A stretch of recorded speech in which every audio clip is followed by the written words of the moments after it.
girl is here. Your pop-up queen, your resilient queen is here. Greetings to each and everyone. How is everyone doing tonight? How is one and all?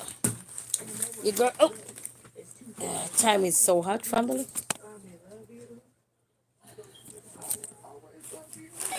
Ah, that's a sweet little boy. How is everyone doing tonight? How is everyone? It ain't that say, what are you doing tonight? Taking it easy, one day at a time. You know, the man never come to fix the car today. So we're taking it one day at a time. There is no need to ride one day at a time. So how is everybody doing? Greetings, greetings, greetings to everyone.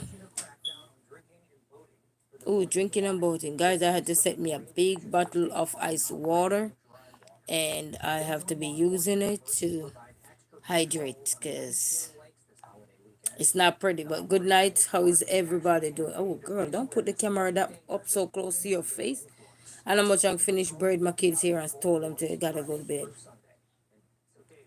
Yes, because my car haven't been fixed yet, so it start back up. I was able to bring it to the house, but everybody told me not to drive it because I don't want to be in no trouble with it. So I set me a big bottle of ice water so I can keep hydrated.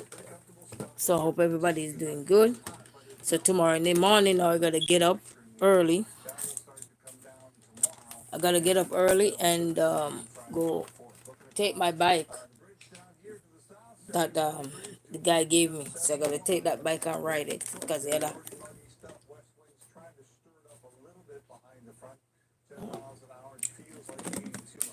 Whew, so I'm drinking a big old bottle of water.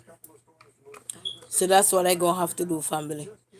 Cause my son I had signed him up for a game, and then there's another one coming up that all of us need to sign up for because remember I told about the coaching thing. But I don't know because the man told me he was coming today. Then he didn't come. He told me, oh, it was raining where he was. It was drizzling where I was, but he's on the east side, so he said it was raining over there. Hey, Pepper Queen 12, how are you? Greetings. Good night. Good night. How are you? Greetings. Greetings. So I don't know. I just have to hope and pray he come tomorrow. You know, because the car shutting off is one thing, but it's not starting back up right away. And I had just drove it across the street and it shut off on me. So that car is not a car I want to drive. Cause see, I had to leave it across the street last night. I couldn't take it home. It wouldn't start, no matter what I did. You say I'm great. How are you? I'm doing good, enjoying the heat here, and not much. I finished braid my kids here to take them out. We gotta ride our bike tomorrow. Well, I gotta tow the little one, and then the big one gotta ride his, cause the little one too slow with his bike. Sophia, him say hello, good night. How are you? Greetings, greetings to one and all. Greetings. How is the weather by you guys? I know it's pretty hot where I'm at. It's pretty hot. Pretty hot. Because I rode on the road today and it was pretty hot. He said, Cat, he said, how hot is it there now? It is how much degree right now? They said muggy meter for 7 days. Ooh, we're gonna have muggy meter. Friday gonna be 86, 92, Saturday 92, Sunday 90. Okay, so tomorrow gonna be 84. What? Oh, today is 88. Oh, next week. They're looking at it. The weather was just on the TV when you asked. What was it for today? Let me see if I can see. You say I'm good at about it. I'm doing good so far. Can't complain much, I have to say. What is the weather like here? Hold on. Okay, let me ask Google. Let me ask Google. Yeah, so we're gonna have some pretty hot weather. But today's supposed to be pretty, not so bad. Not so bad. So how is everybody doing tonight? How is everybody? I'm doing good so far. I can't complain. As I said, I cannot complain much. I haven't a lot of setback, major setbacks, but I can't complain. Oh, I had a missed call from my auntie. I'm trying to look if I see the weather popped up on my phone. But I have to go to Google. Woohoo. Woohoo. And then I finished braid my wig that I had made. I finished braid the wig. So I got him over here now. Just got to hot water him. Anybody remember my wig I was making? So I finished, I don't know if you guys can see. So I finished braid him out. So I just have to hot water him and do some curls in him. I braid him out today. Come on. Hold on, the family. This is the one. No one set up.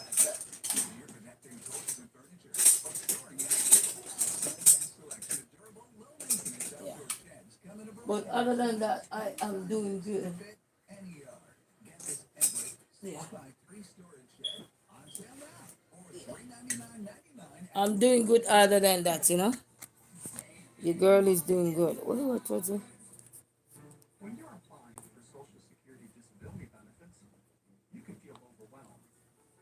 Just look a bit and sit back at it say yes. You. Yeah man, Slade. What is the weather like for today? In Detroit, the forecast is around 73 degrees and cloudy. Currently at 78 and partly cloudy. 78 degrees Fahrenheit and partly cloudy. Okay, so today. Christopher the Flash, Chris the Flash, Queen, bless up yourself, brother, bless up. Bless up, man. Manners of our respect every time. Chris the Flash. So it's 78 degrees here in Michigan. So, and tomorrow gonna be like 80 something. So, but I buy me water, but you keep buying water and it drink out so fast. So I set my own water now. Set my own. I don't really like setting these because it could taste the chlorine. Chlorine is very strong up in there. So that's why I don't really like the water from the pipe. But sometimes you have no other choice but to drink it. A new tourist tax goes into effect tomorrow that will have you shelling out extra money for a cruise to Mexico. Travelers document any You say, I wish it was in the 70s here. Oh, wow.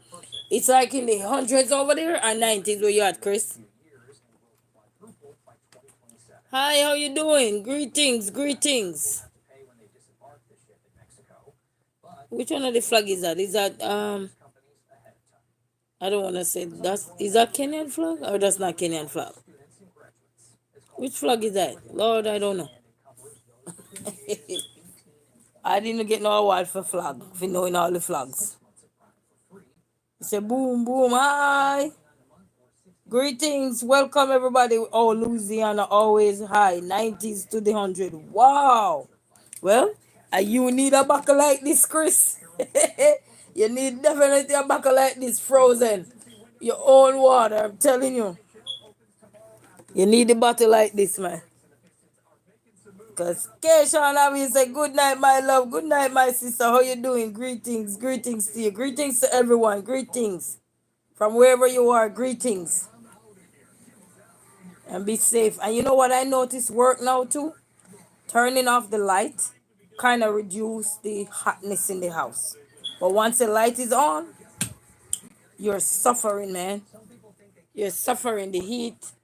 The heat is rock up when the once you leave the light on. So greetings to everyone. And Chris the Flash said greetings to everybody. Greetings. You know, it's a night to remember. It's hot, nice and hot. But we say greetings.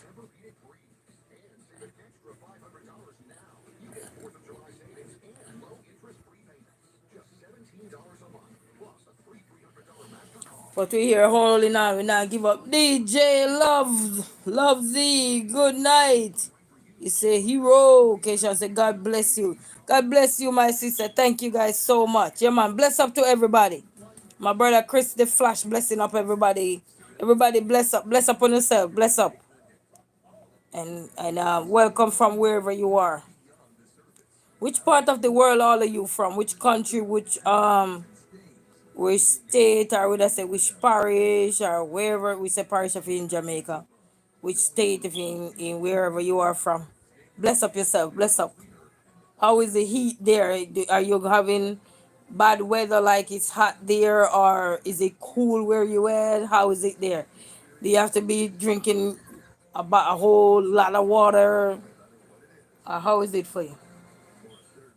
But I realized turning off the light make a whole lot of difference, because when I was braiding the kids here, they were sweating, I'm sweating, and I'm like, wow.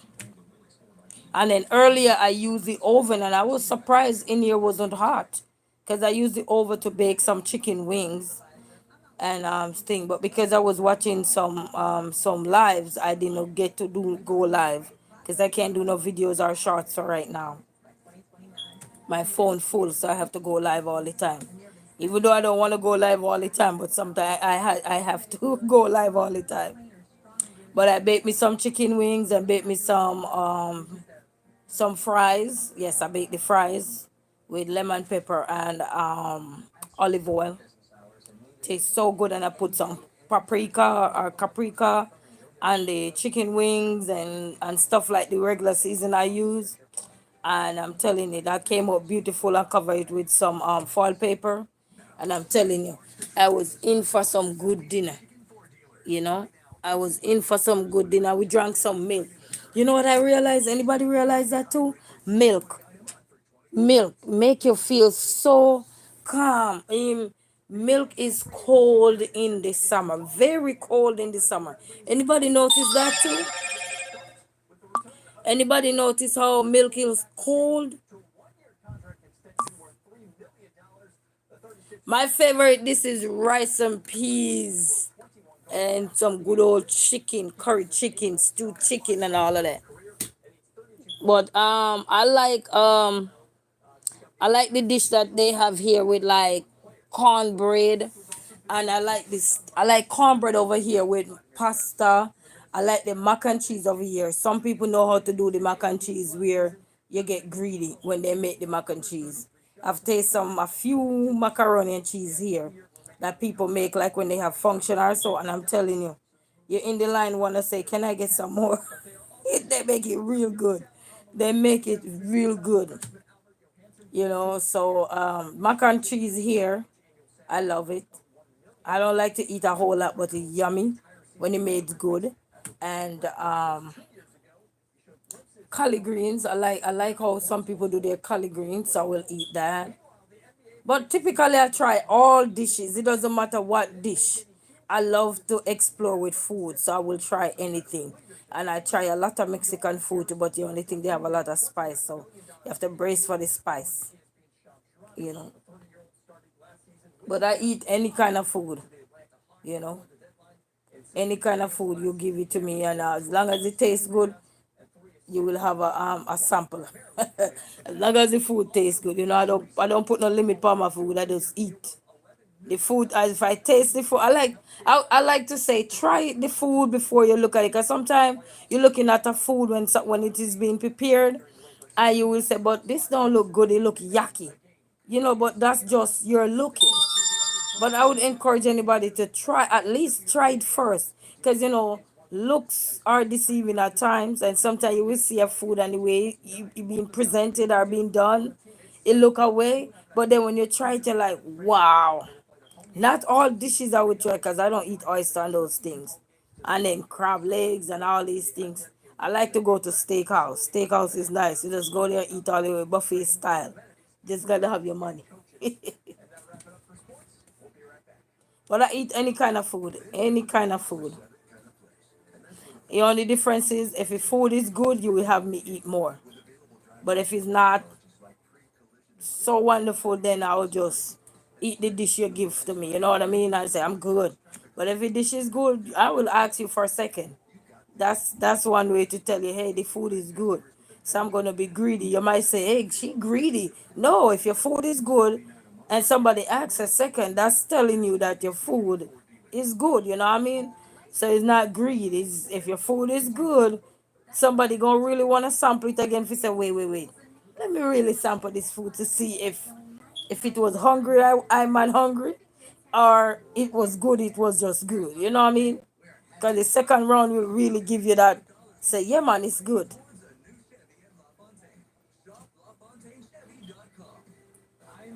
So I like and cornbread here, and I like the homemade cornbread too.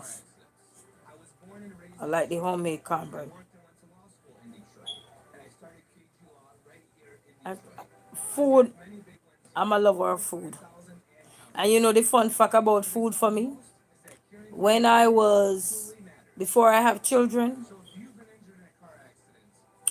I was never a food lover before I have children. My first child, after I had my first child, is like a well left inside my tummy. But before, no. Even when I was pregnant, the first 6 months, we didn't barely eat anything. Mostly drinking, eat fruits and vegetables, and so forth. And then the only thing he was crave when I was pregnant was burger, cheeseburger. He said, "You try cornbread and red bean with rice." Yes, man. Yeah, man. They do red bean and rice over here. So that's like a staple in the soul food place them over here when you buy it. Red bean and rice. It's a must. Yeah, man. But I have a friend here when they bake the cornbread, the homemade cornbread. He showed me how to make it too, but you know what? Nothing like a twist with when nothing like when you sample somebody food and you're trying to make it the way they make it. You never you go come close enough, but I say, you know what? I'll eat this cornbread anytime. That's the way the person made the cornbread. It's just even my son like the cornbread. You know, and when you see kids like something, you know it's a win for you. It's definitely a win for you. Anytime you have no kids around and you see they eat the food and they want more, it's a win for you. Detroit Zoo is showing off renderings of its spectacular new Discovery Trails. It's a 7-acre experience with new wildlife habitats, Really, I need to go there. animals, as well as play areas for guests. Discovery Trails opens in 2026 along the zoo's southwest corridor. Thanks so much for Wow, the zoo open up some more. But I believe, food should be explored. Explore. That's why you have the different food shops here. Or people, anybody can cook. Always good to say, I'm sampling some food. I Cherish Church, how are you? He said, bless up yourself. I Cherish Church, how you doing? Greetings, blessings. But I believe in sampling food, man. And some elderly people here too, they can cook. They can cook. I'm telling you, all those collard greens are hard to cook. They cook it, they make it easy for you. Man, I'm telling you, they can cook some collard greens. Collard greens to me is like one of the hardest dish to cook. You gotta know how to cook collard greens. You know what I mean? Collard greens is you gotta know how to cook it. Yeah, but you say bless up the chat. I cherish bless up the chat. Yeah, but bless up. But to me, collard greens is one of the hardest dish to cook because it's not everybody can cook the collard greens in a way for it to taste good with the cornbread. Because I've eat somebody collard greens and when they give it to you with cornbread, you wanna eat. You don't have to worry about no meat. No meat. You don't have to worry about no meat. You say with cornbread, I am in Texas. We specialize in greens. Oh, you specialize in greens in Texas. See, I need to come to Texas. I have a brother live there. He kept telling me, sis, you gotta come to Texas. I need to go to Texas. I got a brother live there. But tell you, I need to go to Texas to visit him.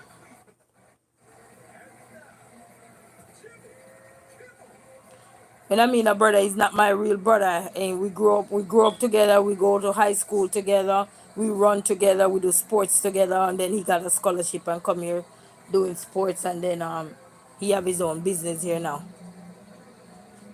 Yeah, man, I must. And kale if you want healthy. I never tried the kale. I never liked the smell of the kale, so I never actually tried it. I never tried the kale before, but I tried that one, Colorado. What boy, you go Colorado? Collard. I tried the collard or something like that, but I never tried the mustard with it. I never tried that. But I like food. And then I try a few pizza here too. And the pizzas that I try so far, the one that I really like is Happy Pizza so far. I'm just talking about the pizzas that I've tried before. And the one that come out on top for me thus far is Happy's Pizza. Thus far. Man, yo, there's several pizza joints around there. But from the ones that I tried so far, the one that I really like and the kids them really like is Happy Pizza. Thus far, thus far. And maybe because we eat it more than the others. When you eat something more than one, yeah. And then the ones that I bought in the store, in the grocery store too, the ones that I bought in the grocery store too, those ones as well. Those ones are good. I like the vegetable one from the grocery store. But I haven't really gone anywhere much to sample pizza. There's a place downtown, Michigan here, downtown, that they said the pizza is good. But I haven't get a chance to go there. Every time you try to go there, the parking is so tight knit that probably I would have to take the bus to go down there and go sample the pizza. You know, if I want to sample it, so that's the only way to do that. Yeah, yeah, man. But food is something that you know. What Elon Musk cares about is Elon Musk, and you can tell Trump doesn't want to exacerbate this, even though he's said to be furious. It was even reported on Fox News. I used to want to be on a food channel, a food network, where they cook and sample food and you be the judge of the food or something. I used to always want to be on one of those shows where people cook food and you get to sample. By the time you go home, you're not hungry. Very unlike him to show restraint. So this must be serious. I mean, So I've always wanted to be on one of those shows. Hopefully, one of these fine days, I want to be on one of those shows. Maybe cook on one of those shows too. Because when you sample food, go around and sample food. By the time you get home, you don't need to cook. You don't need to do nothing. The only thing you need to do is probably get you some green juice where you could detox your body from all the stuff you eat. You see what I'm saying? But Elon will be on Mars with his 80 because after you sample all the food around, you're not hungry. You're not. There is no way you could be hungry after sampling all the food. Marjorie Tambourine Green. So that's one of my dreams to do. To go. I've always want to do that. Anyhow, to always go around and sample different culture food, different way of how people do things. You know what I mean? Because it's just hilarious sometimes. And sometimes, even though we have similarities in culture, sometimes in the way we do stuff, there is always a uniqueness in the way how one prepare their food. Sometimes it's just either we don't add spice and they add spice. You know what I mean? And they step the flavor. Why my TV keeps showing me darkness? You know what I mean? So yeah. So I like sampling food. Is like UTI losing Yeah, food. but Marge is still all in on Trump's rabies And then I like to see how other people decorate their house too. Because different way of how people rearrange their house, and sometimes you might see this and you say, oh, that look good, and sometimes you listen. I don't, where is no light? tariff on metals. Experts say higher prices So I like that. Okay. for construction for cars, even So I like that. he's taking us to the cleaner. Turn my light on. I hope it don't done my battery. Able to afford a washer or dryer. You know. And while it may seem like he's doing this, But I turned the main light off for the kids to sleep, and it's not true. They actually have a because they gotta get up early. system in place to decide what the tariff. So I like to see decoration too, like when people decorating their house and stuff like that, rearranging stuff and show you look at DIY stuff. I love those stuff too. Trump is also bigly focused right now on his pet project, which is essentially keeping And then nature. I like to see people go out in nature and just showing different things. the board of the Kennedy Center, a different side of them. I like to see that. And music, I like to see music, listen to music, dancing, you know, and stuff like that. And then doing so many different things. Um, I would want to say I'm a social butterfly, but I have to get to know people to be social butterflies. Who is that? Who is that? We gotta get up early tomorrow, so now you better go to bed. So hope everybody's having a beautiful night. As I said, I had to turn the lights off, but I turned my phone light on. I have to turn it back off because when you turn all the light off, you can it cool down the house. Cool down the house. You know what I mean? But I'm doing good otherwise, family. I say mechanic never come today, but he called me and let me know he coming tomorrow. He told me that Monday. He told me that, well, he told me that Sunday. He told me that yesterday. Wait, what time is it? It's 12 o'clock yet? No, not yet. He told me that Sunday, and he told me that today. So I just have to have an open mind. I can't have a closed mind. When your mind is closed, then you get worked up. That's what I realized, because it's like you're banking on somebody, or you're depending on this, or you're depending on that. And doesn't mean you have to come through right away. It will come through, but it doesn't mean that because you're banking on it, or somebody say, hey, I'm going to come today, anything can happen. You know what I mean? And then today was hard. So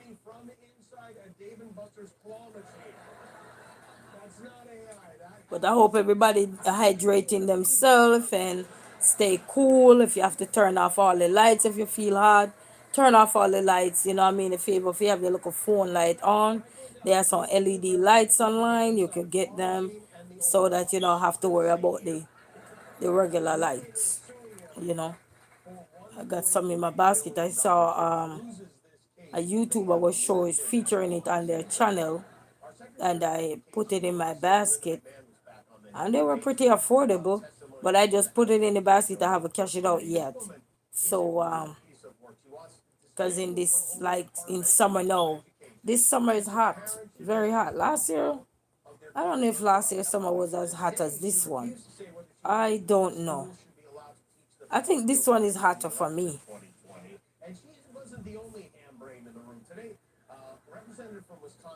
Because last year I was out and about last year. I was up and down last year.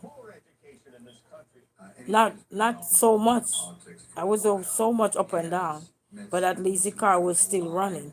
It was giving problem. I couldn't go a lot of places, but you best believe I was pushing it.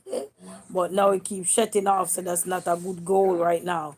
It's not a goal to say I'm going to push the car now, because if I just drive it across the street and it shut off on me, that's that if I drive it further, then it going to triple shut off on me. So I gotta get that fixed. You know what I mean?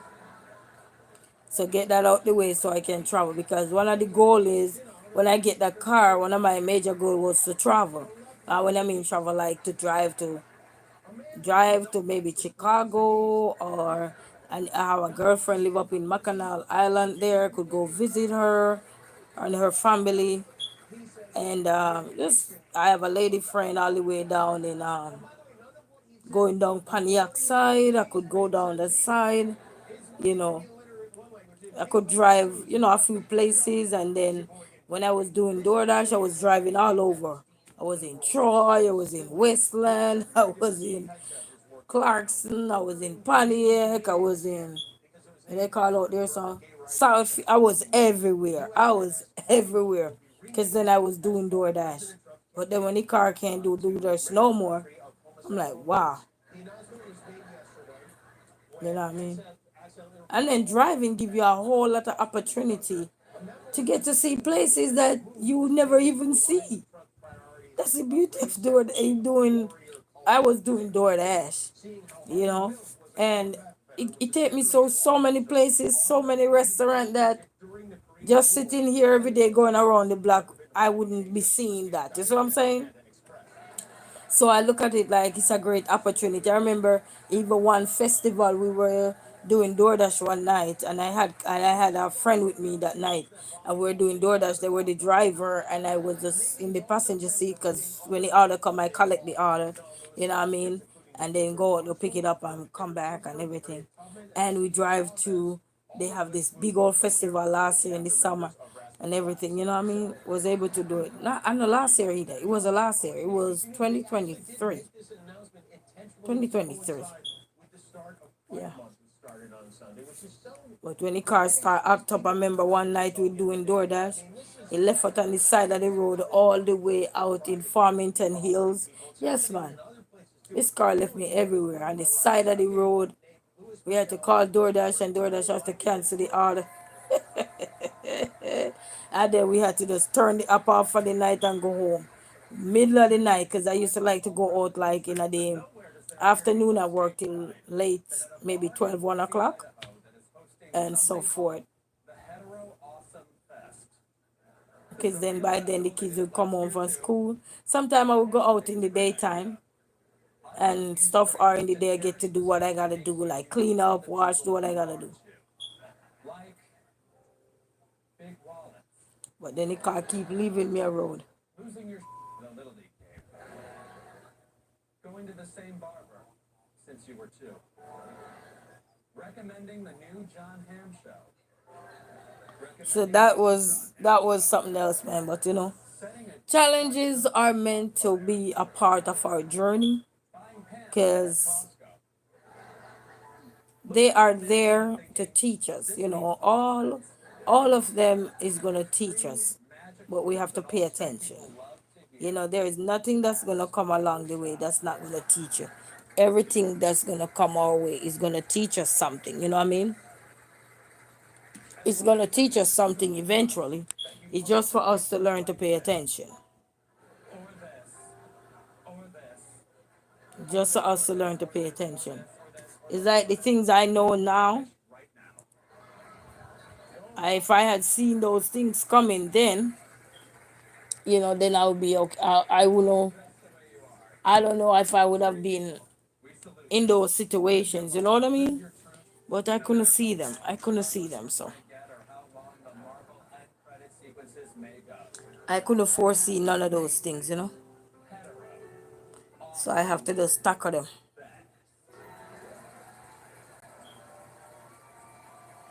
And then some of the circumstances they challenge you to the point where if you're not strong and your faith is not strong and your belief is not strong, you will lose.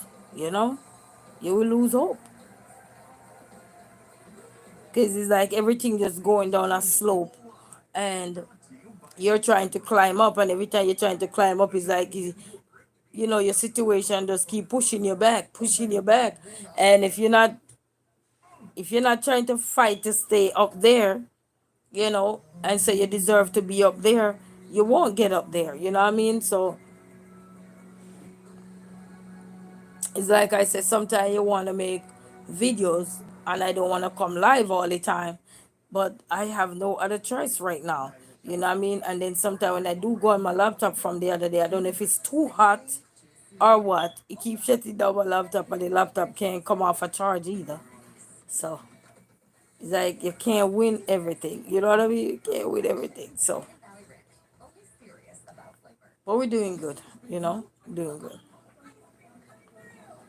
And I told Jaden we gotta take him to his function tomorrow. He go 4 days. The man say he should come tomorrow. So I gotta ride and told the little one. The little one have a bike, but he too slow. So I told him, I said, you too slow. I have to give you a ride here, Mama. You said I too slow, so I want to ride with you. I say, okay, I'll give you a ride. I'll ride. You will ride with me because he's not going fast. And then this time it's gonna be a good look journey. We gotta go tomorrow so he can get to his thing. But once me riding and him riding, we can ride fast enough for him to get there. But if the little one ride, because we tried the little one to ride today, and he was just taking his jolly little time. Listen, that would require us to be on the road for If we were planning to be on the road for 30 minutes, we go end up spend an hour and a half because he was just crawling. Because if you have to go and come back, yo man, that's gonna be like, oh. I said, boy, you're on the bike acting like you're walking, man. You need to move up. So I told him, I said, you're slow. He told me, Baba, you said I'm too slow, so I get a ride with you in the morning. I ride on your bike tomorrow, mama. So we get a little bike. So you know what I mean? I feel good to get a little bike. It's a little one. I might have to wrap a piece. I don't got no sponge. I wish I got some foam thing where I could put in my. Oh, my son have a pillow. You know, one of those neck pillow. And I have the seat where he could sit down. And the bike I got, he have two metal thing where my son could put his foot up on there. So yeah. But I hope everybody having a good day. You know, I had a good day regardless though. I felt so good. And then that song that I was singing today, anybody was watching my live this morning when I come on live. And the song I was singing, that was not the song, but the tune was from that song. It came to my mind today and I said, who sang that song? And it caused me to go look at who sang the song. So I share it on my community post. The song that I was singing today, I even forget it right now. I don't remember. What was the song say? But it was a nice tune. But he was singing about the score. He said, "Oh, I know the score." The song was talk. Frankie Paul was singing, "Say I know the score," but I was saying, "I know what's right." Maybe I know what's going on. So that part was my song, but the tune come from his song, you know. So I share the original song on my YouTube channel if anybody wanna check it out. You know what I mean? So that was a beautiful one. Because I was singing, say, I know what's right. Maybe I know what's going on. You know. But it's song, original song say, I know the score. The score. And all this time, I was singing my own song. Just from the tune of his. Yeah? So, but that was beautiful though. Because you have many songs that are remixed right now from different songs. So that was very good. Sound real nice, you know what I mean? He said, baby, I know what's going on. So I like it. I like my version too. I like my version. My version was nice. I like it. You know, I like my version. Say, I my version will say, I know what's right. I know what's right. Baby, I know what's going on and on and on. Yeah, but he said, I know the score. I know the score. Baby, I know what's going on. And you gotta listen to the original song. I post it on my community post. So if anybody like to jam to old, what they call it, old kind of music or so forth, and just wanna have a good time. Yes, man. You know, you have some good old music out there that sometimes you're going through something and you feel like the strength of you is not so much there, or you just feel a way sometime about what is happening on around you in terms of what is going on with you as a person. You know, we're not talking about the world now, what's going on with you, let's say what's going on with I as an individual, you know what I mean? And then one song will just pop in your head. Mind you, sometimes you don't even remember who sung the song or who sing the song, but then you get one line from it. And even if it wasn't the exact words you get from it, you get the tune from it. You know what I mean? And then when you start to sing it, you're like, wow. It's amazing when we can not lean onto our understanding, but we can just stay focused and trust and believe that He will make a way within us, you know, because He communicate with us through so many things, the music, the poetry, the art, you know, people who do art, Like they just sit down and they just scribble or they draw, or even people who do hair and do stuff. That's their therapy. They just sit there and they go every day and they look forward to just bust a new style or something. That's their way of feeling good about the things that are not so good about what they're going through. But they know that they have a duty to beautify people, to uplift people, to put smiles on people's face day in, day out. It's like somebody coming with a bumpy head and here just at the state, those bumpy head, put some braids up in there and it looks so nice. And then you wouldn't even believe that that person had bumpy head. You know what I mean? When we mean bumpy head, it's not that you have bump, but your hair is short. So we call it bumpy head because your hair is very short. So that's what we talk about when we say bumpy head. You know what I mean? 'Cause it's like knuckle hair, it's just short, very hard to catch. And then you see the lovers who are very good at what they're doing, their craft. They come and they catch that, they take that short hair, and you would best believe when they put those extension in there, you are leaving out with a 5-star hairstyle that even yourself didn't even see yourself in, because you're looking at how bumpy your hair look and think it was a possible. But little did you know somebody is out there to catch those little bumps up and make those bumps go from being short to long because of the extension. And then you just accentuate the face, the look, the appearance, everything just change up. It's like a new you. It's like, you get a new body, a new face, man. And it just goes to show how we can find things in what we're doing, regardless of how things are playing out or how things are panning out. You know what I mean? And I think that's what make a lot of people keep going, is that when they can able to put smile on somebody's face, you know, when you can put smile on somebody's face, they always say each one teach one, and that is so true. Each one teach one, because it's like I learned from a lot of people a lot of stuff, you know, a lot of stuff. Some of the things I'm putting down now is like, okay, when I reach over here, I want to do this, or when I reach this over there, I want to do that. When I get over this side, I want to, you know what I mean, the angles of my life. Because whether we like it or not, a part of life, you have angles, the different angles, the different way you position yourself in life, you know, is going to make those angles turn and go around, you know. So it's beautiful though. And even though we communicate a lot, but communication comes in different way, you know, through the music, through the things we're gonna do. Even just going to a nail design place or a spa place and just to see how these people take their work serious because they have passion. They love what they're doing. You go to the barber and this barber is so passionate and he know he can slay your face and line you up real good. He can put that sign up in the head that you want, that design. And I'm like, wow. And that's his therapy too. You might not see it as a therapy to him, but when he put a smile on somebody's face, it's like your hair wanted to be done.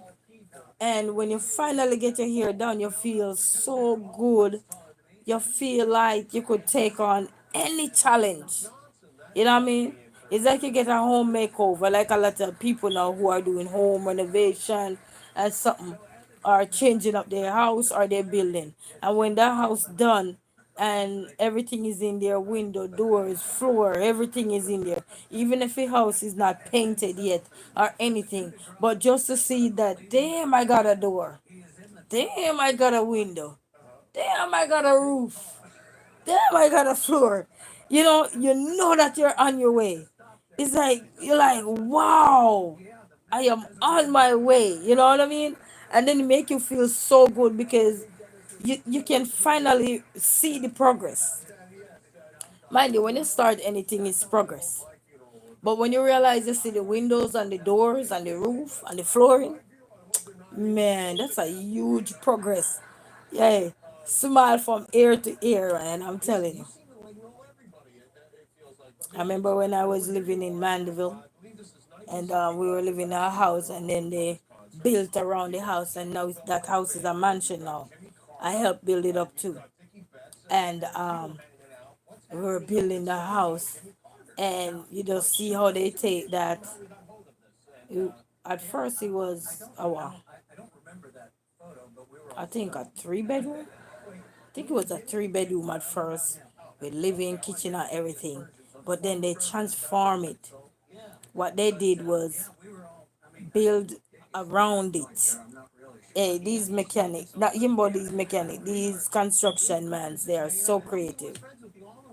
But just to see how they transform that house and build it, they didn't build majority it from the ground up because the foundation was so firm that they only knocked down the part that wasn't firm and add more strength to it, and then build around it because they were doing upstairs and downstairs.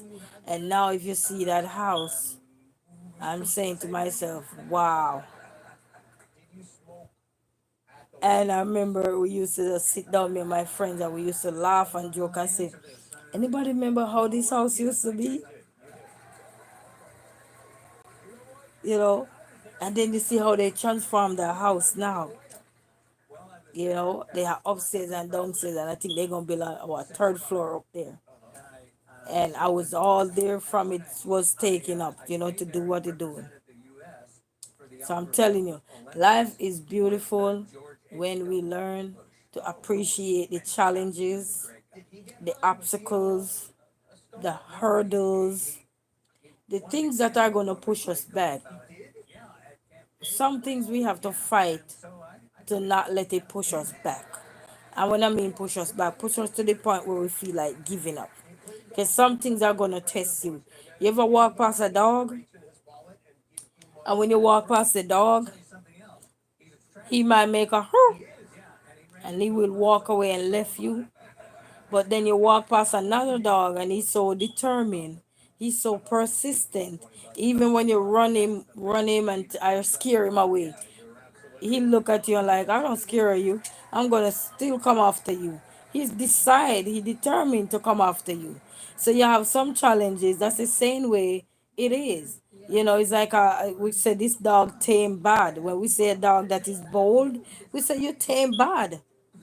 And then know your cost if you take up a big rock or a big stick because he's not moving.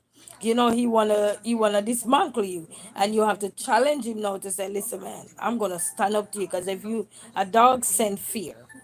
So if you act like you're afraid when you see a dog that is so determined, he will still come after you and he can hurt you. You know what I mean? So you have to, oh, man up, woman up. Even though it's a scary situation, because some of these dogs, just looking at them is scary. But same way, some of these situations we're going to put ourselves in, or should I say, find ourselves in, it's going to be so scary and stuff. But once we tell ourselves that, you know what the Lord said, fear not, know that I am God. Remember when Peter had tried water?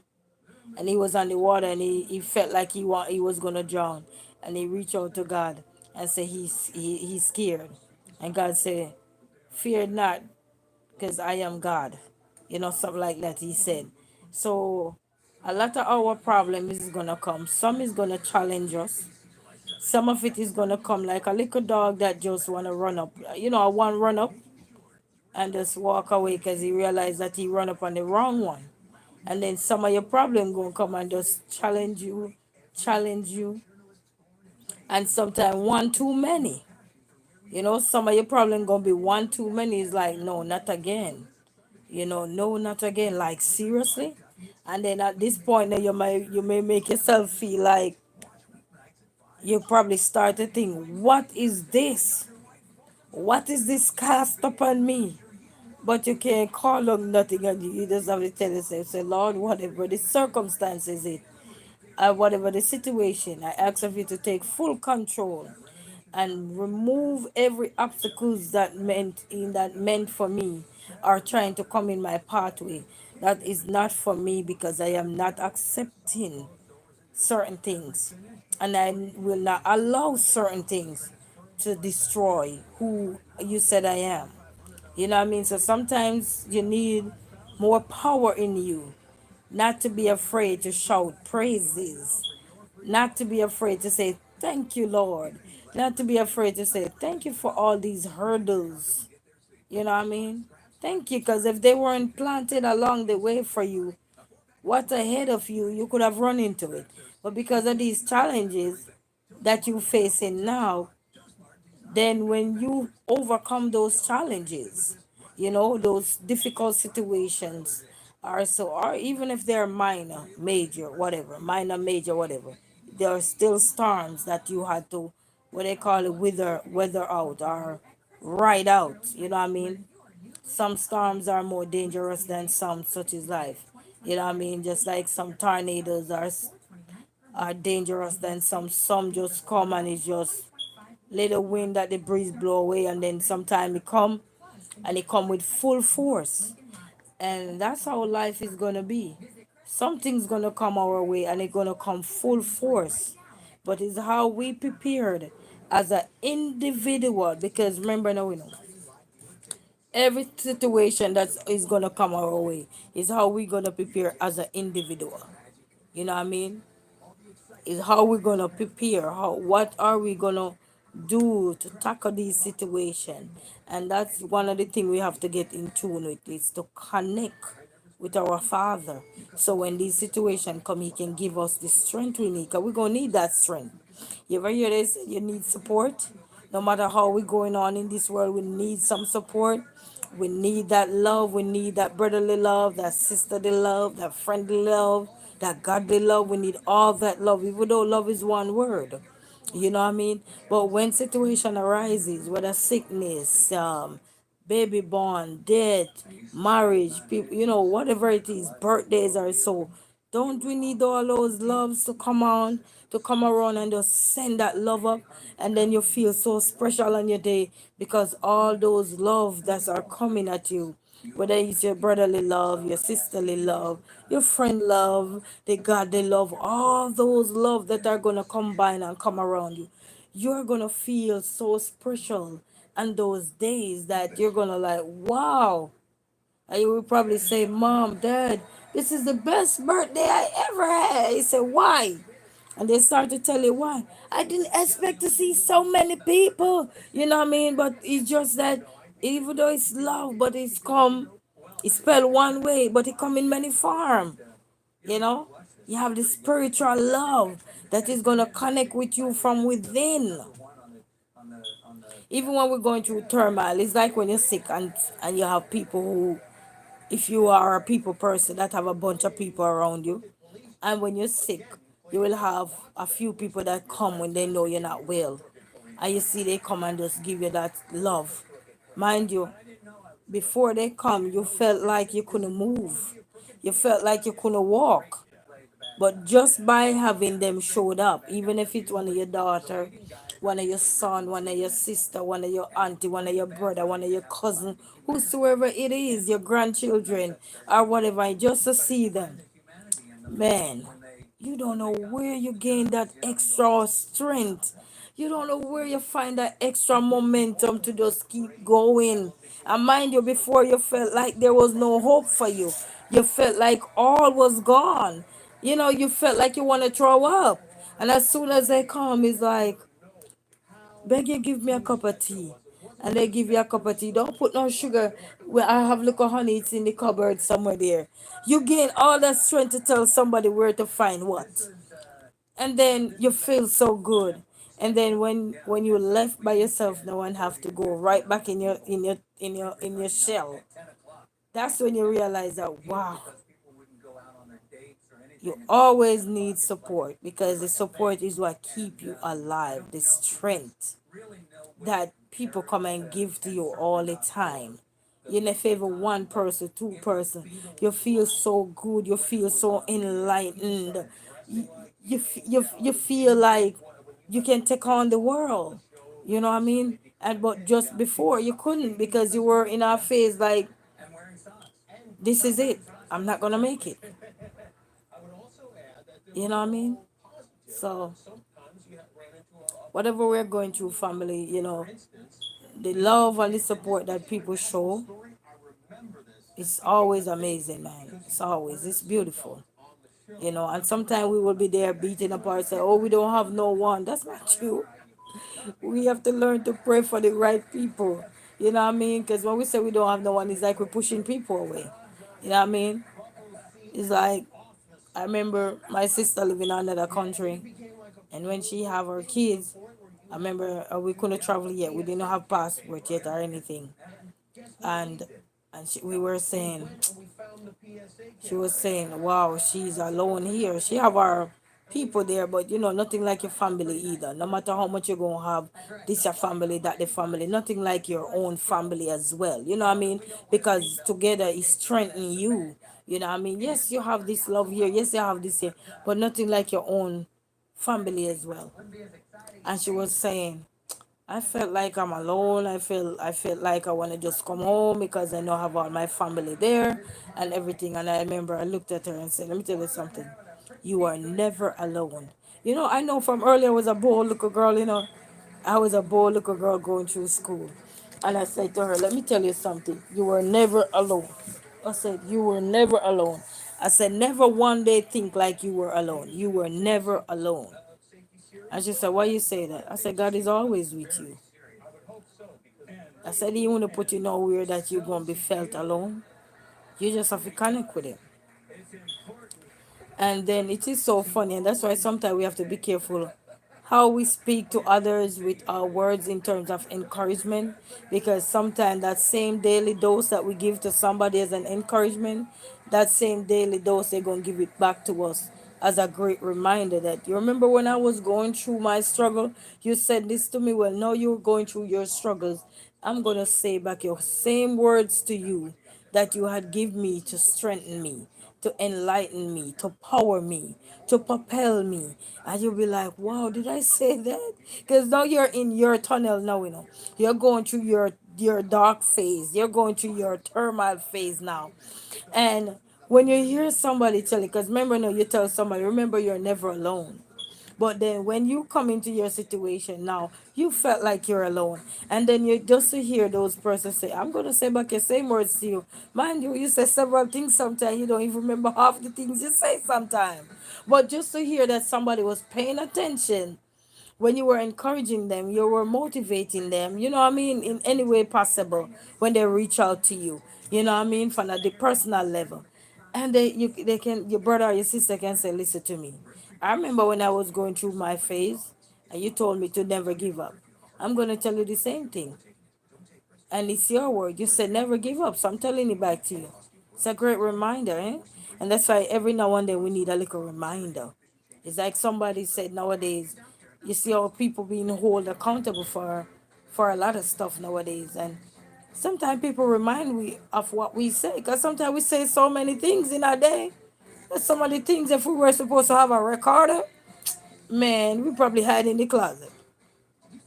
Like we're probably saying, "I didn't say that," because you say so many things in a day that sometimes it's ridiculous, sometimes it's contradicting, sometimes it's okay, sometimes it's rewarding, sometimes it is powerful, and sometimes it's not so wonderful.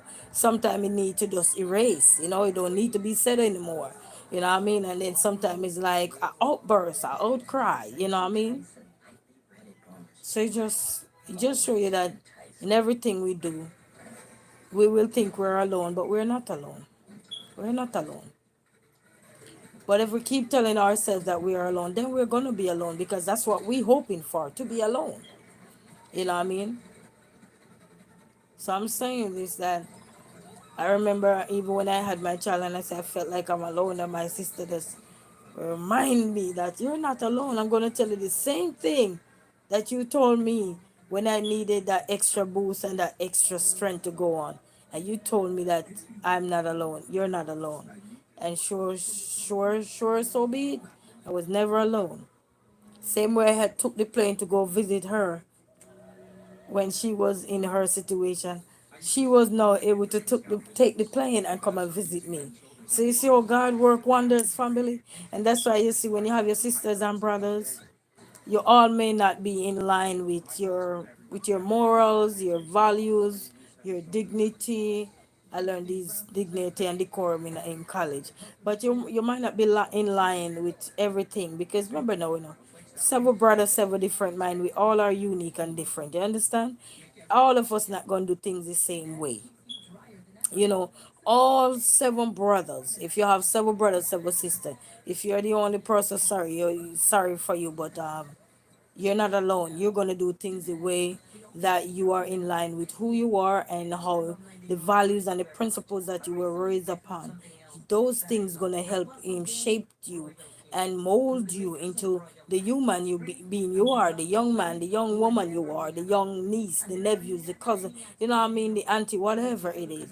And sometimes you have to find these things in the street. It's just what it is. It's life, but it's how you're looking at life and how you're looking at life and is what you're taking from those things that are help to shape you, because sometimes we want to take the bad things from the things that is out there for us, not realizing those things are meant to hurt us, and we need to fight to push them out the way so we can get to where we need to get to. And those are roadblocks, and when there are roadblocks, if we collect them, because you ever see somebody going about their daily business? Let me use this as an example. Have you ever seen someone going about their daily business and somebody was rude enough to be stopped and be disrespectful to them? Don't that throw you off your track? Don't that throw you off your mindset? Yes, it does. Because first you were going and you were bubbly and you were happy, you were excited, and somebody just come and just blow your bubble. Now you turn around like one of those dogs that insist that you just pass them, but they have to come after you from behind. They attack you from behind. So how that's how sometimes your problem attack you from behind. You didn't see it coming, no alert, no alarm.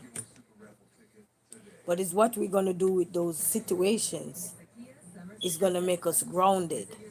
You know what I mean? And we have to be spiritually grounded too. Because when we're spiritually grounded, anything that is ahead of us, we might not see it, but there is always, as the little book I was reading said, he always give us a glimpse of what the future holds. But we have to learn to focus on him wholeheartedly. You see what I'm saying? So even though we see the things that we want to do, a lot of things that we say we want to do, we foresee these things, but it's just not happening. Like somebody said, but dreaming and you're just dreaming. You're not putting anything out there. It's not ready to be out there yet. But just talking about it is already out there. You know what I mean? But to put it to practice is not there yet. It's still being worked on because you're working on you too. When you're finding you, when you're working on finding you, when you're working on and making yourself better, it's like somebody who been smoking for years and they said they need to quit.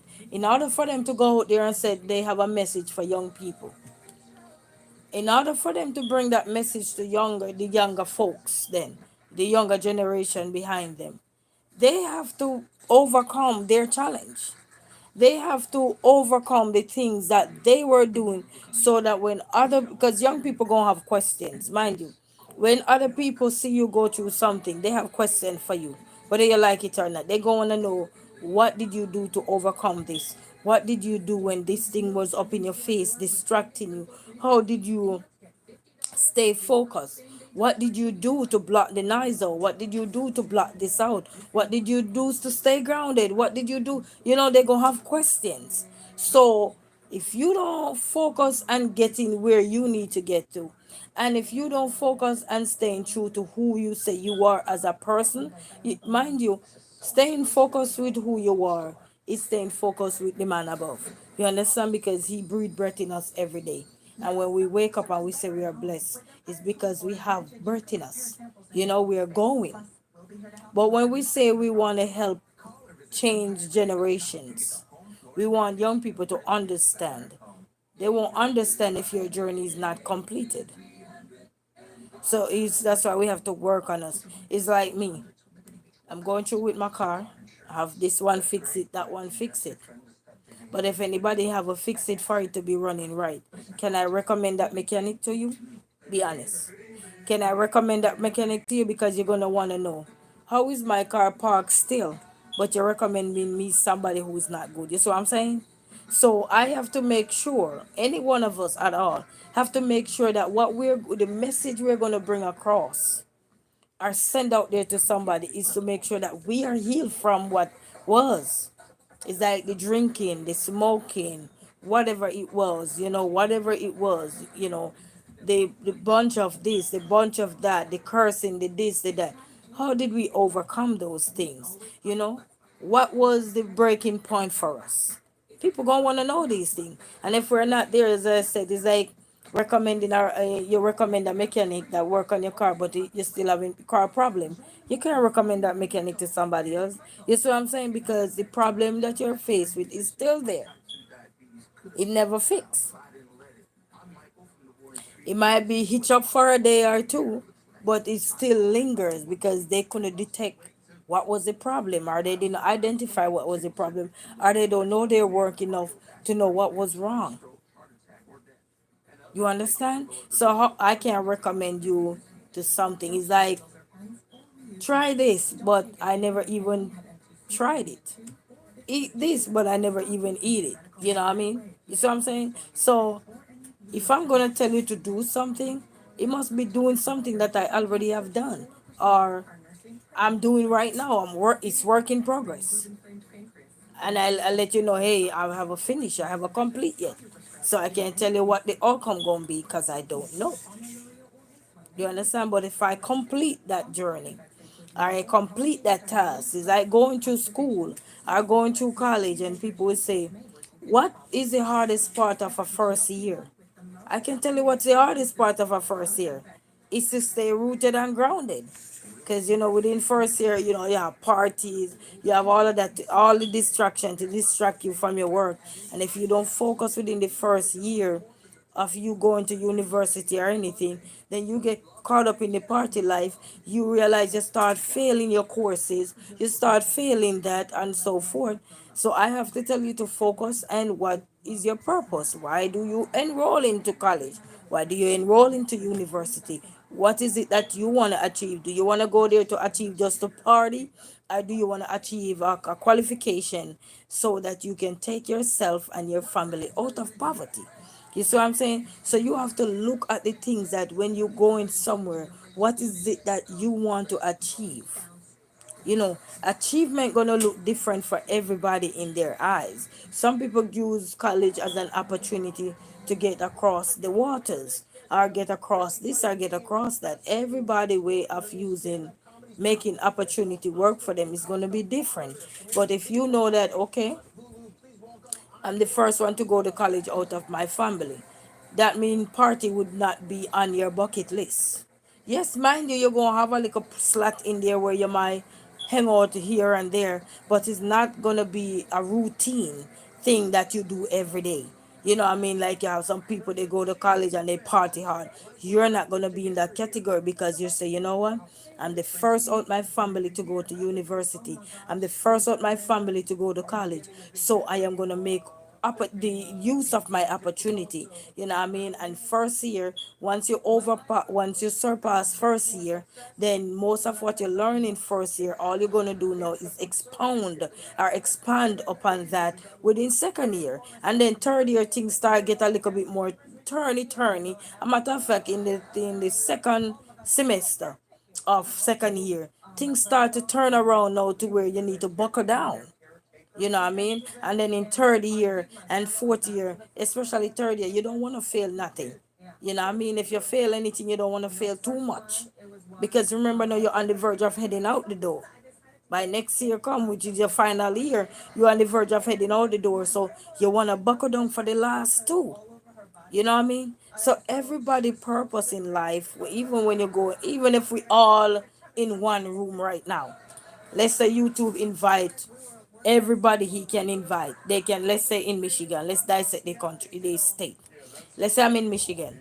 And for all the YouTubers, YouTube might say, hey, everybody in Michigan, we want to gather you guys up. And we want to have a big party. Everybody purpose not going to be the same while we're in that YouTube function.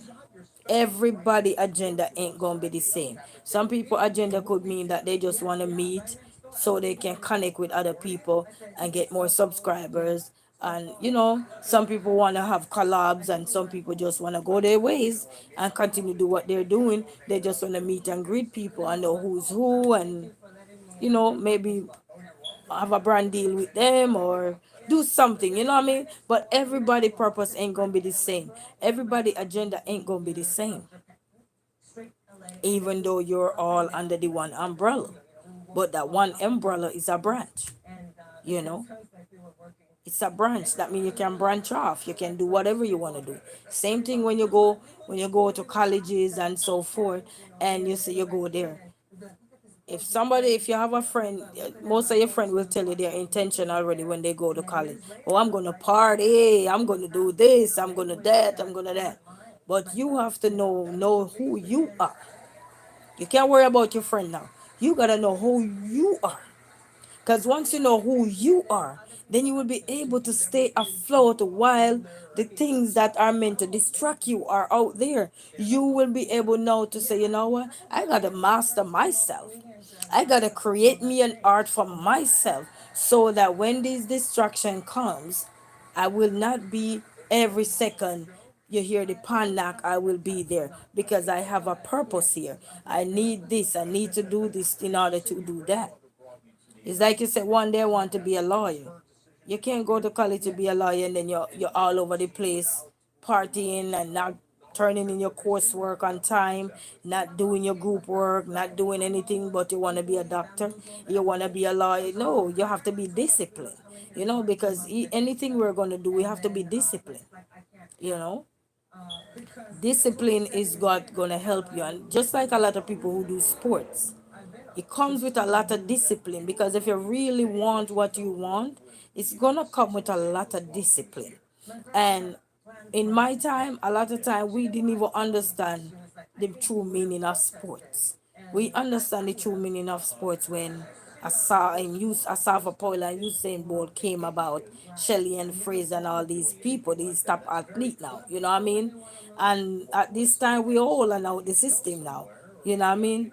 So we in our arena we didn't know that, so maybe we could still be on the circuit, who knows, making money because we could have taken it a little bit more serious, you know what I mean? So we have to understand now that the things I know now I can share it because that's what's shaping me. I can go back to being a young person. If I could go back to be a young person, one thing I would tell myself is get that transfer, go to the other schools that were dominant in that thing that wanted you there and excel. Don't just sit back and let somebody tell you, oh no, they're not giving you a transfer, they're gonna let you keep you. It's like blighted you. Push you out there. They would have given me the transfer when I was supposed to get the transfer to go to the school, you know. Stets wanted me. And Stets was big in tracks too. And my school wouldn't give me the transfer to go there. So it's like a lost opportunity there. But sometimes, they say the Lord knows best. So sometimes the Lord knows best because you will never know what would have happened. You know what I mean? Because sometimes you think that sometimes every opportunity is not opportunity. So you have to learn how to pick them. And sometimes the opportunities that you miss, if they were for you, you wouldn't miss them. You know what I mean? So we have to learn to look at life with positive outlooks on life and be grateful for where you are because now I have two children and I can look at them and I know that one is going to follow in my footstep. And a good thing with these arenas now with sports, a lot of things are shaping better for the greater good for sports, for children that are coming up and doing sport. As long as they take it seriously, they're disciplined enough. Nobody have to always over their head and telling them what to do at all times. They taking their work serious, their academic serious, their sports serious also. They can start make money early, things that we were just running for just name recognition. You know, it's just like a name out there, and just you just recognize for your name. You know what I mean? Nowadays, it's not no longer will be in some places, and pretty soon other places will start to follow. So I'm just saying that things that you didn't do then, you can instill that in your children because it's something that you wish you had done better, but you didn't know any better, so can't beat yourself to that. But if you have your family know, you can make a difference with them.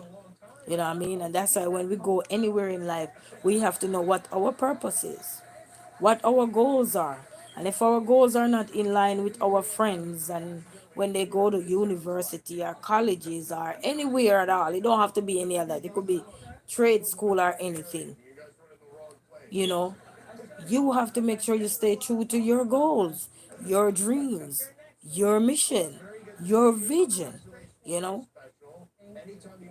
I know why you want to go somewhere. Why do you want to travel? Why do you want to go overseas? Know why you want to go there. Don't just say you just want to go there. Know why you want to go there. Is it that you want to explore and learn to appreciate different culture and see how people live and so forth, so you don't have to be beating up yourself and think everything is silver lining one way and your way is not? No. But when you learn to go and explore and learn and not be so skeptical about things, have an open mind, because when if you're determined to travel the world, I believe open mind will get you wherever you want to go, and it will get you safely there too. You know what I mean? Safely there. So yeah, you know. Even going through college, I know a lot, summer coming now. A lot of people are by the end of August looking forward to going to colleges, universities, and some of you is you're the first one from your family. And one of the things you have to do when you go there is to stay focused. 4 years come quick when you are focused. But when you're distracted, you're gonna keep failing, and then you're gonna keep reversing while your other friends and people who you meet along the way within the same classes you focus and get their work done. They might fail one course or two course. That's not nothing they can do. That make sure you do all of that before graduation time, so you can get that out the way. So in graduation, you can graduate with your peers. That's a dream you have to have. You know what I mean? And you have to have that early on. Beat the book, study your book. You know what I mean? Work with other teammates, classmates. If ever one, you always find one person that willing to come ahead with you. Mind you, not everybody gonna like the way you sit and study. Because some people study in silence, while some people don't matter the noise. Me, I don't matter the noise around me. I will still study and pass my exam, because by the end of the day, if I go and I tell myself, no noise don't bother me. A lot of people said if they hear noise, they're mad about noise. Me, noise never bother me. But mind you, that's just me. You understand? One size does not fit all. If noise bother you, then put your earmuff on or whatever and work on what you need to work on. You understand me? But noise never bother me because I grew up where my mother used to live, still live. Um, there's a big place around the other side where they used to keep party, and it used to be loud hours and night and all these things before they start crack down and shutting down music or something. It used to play right till in the next day. So there was no way for me to get around it than probably put some I don't know what's in my ears, probably submerge myself underwater. You see what I'm saying? So I had to learn early that I have to learn to block noise out, because what I don't like, somebody else liked it, and I have to learn that early. Block the noise out. Some people can't study with somebody chatting around them. Me, that have nothing to do with me. I like to, when I'm talking, especially in school, when if I'm gonna chat with you, I'm chatting about your work, the school work. Because the more you talk about stuff, the more you learn. So therefore, when test time comes out, so you don't have to feel so worked up. You don't have to feel so worked up, because you're talking about the assignment, you're talking about the coursework, you're talking about the activity you did today, you didn't understand it. Don't you have to chat it out with your friend, work it out on the board if it's a maths problem, trigonometry, all those kind of things, you know what I mean? Also, you're not good at English, you have to have somebody let you understand English and the subject and the verb and all the predicate and all these things, you know what I mean? So Sometimes you have to know how to strike that balance. Because balance, nobody ain't gonna care if you don't like noise. They're gonna tell you to get up. Yes, people not afraid to tell you to get up if you don't like noise. Why did you come down here? We don't. You're not welcome. People not afraid to insult you. Especially if you act like you're too much sometimes. Yes, are the children not afraid? Are the students not afraid to insult you? So you have to have strong backbone going to colleges, university, even high school. You gotta have some strong backbones. Even going to middle school, if you reach that age where you can understand, you have to have some strong backbone and tell yourself that what people think of you will not determine who you are. You gotta learn to stay focused with what you determined to be. You know, it's like me. I go through college and I've been running for the whole time I was there, and a lot of people didn't even know who I was for the first year. For the first full year I was enrolled in college, I was running and representing, even before I get in and start using school name and all these things.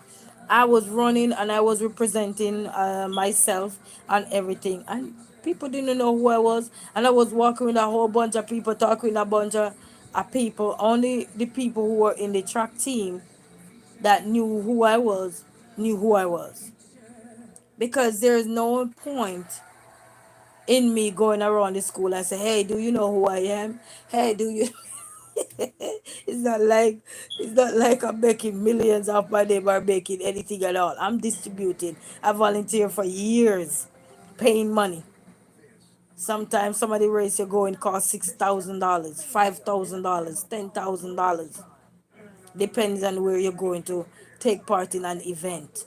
You hear me? And I'm taking out money. If I had to sum up all that money I spent to do road race and stuff like that, represent, sometimes we traveling overseas. We have to, sometimes we win a plane ticket. We can use the plane ticket to go clear it and spend one maybe $100, and then we need somewhere to stay and all these things. So we spend a lot of money. I mean, I volunteer for years, spending money, going to these races, going here. Some of them, anybody know, $5,000, $1,500, $2,000, $1,000, $500. So it's money you're taking out your pocket, plus you have to find somewhere to stay. Sometimes you rent a car to go to, because sometimes where you're going, you don't know nobody down that side to say, "Hey, can I hitch a ride, hitch a stay with you or wherever you're going?" You see what I'm saying? So you have to look at life. When you're looking at life, is what is your purpose? We can't look at nobody else's purpose, because that's not your purpose. What they are doing, you can just tell yourself, if it's something that you don't like, you can just tell yourself, say, you know what, that's not what I want to do. I'm going to focus on what I want to do. Hey, Charmaine, you said good morning, sweetheart. How are you, auntie? Greetings. How you doing? Greetings. So we have to just remain focused. Yeah. Everybody purpose not going to be the same. And when you go to college, distraction is going to be there all the time. Everywhere you go, left, right, and center, they gonna have something going on. But if you're not one of the person who are fast enough educationally, but you get an opportunity if you're still going based on your grades or so forth, make use of that opportunity. And if you get a scholarship to go to college, you definitely want to make use of that opportunity. Because just think about that. Okay, my mother wouldn't have the money to send me to college. My dad wouldn't have the money to send you to college. And your talent, maybe through running, I get a track and field scholarship to go study. And maybe through running your talent, you were able to get a scholarship. Make use of that, because you have a criteria to fulfill, and if you failed too much courses, you're going to have to keep spending money that you don't have out your pocket. Mind you, you might fail one or two, that's fine. Quickly do them back as quickly as possible. You don't wait till when you're near for graduate. You tell yourself, anything you fail by the next year, you start to find out if they offer them in the second semester. And if they don't offer it in second semester, try to, because let me tell you why.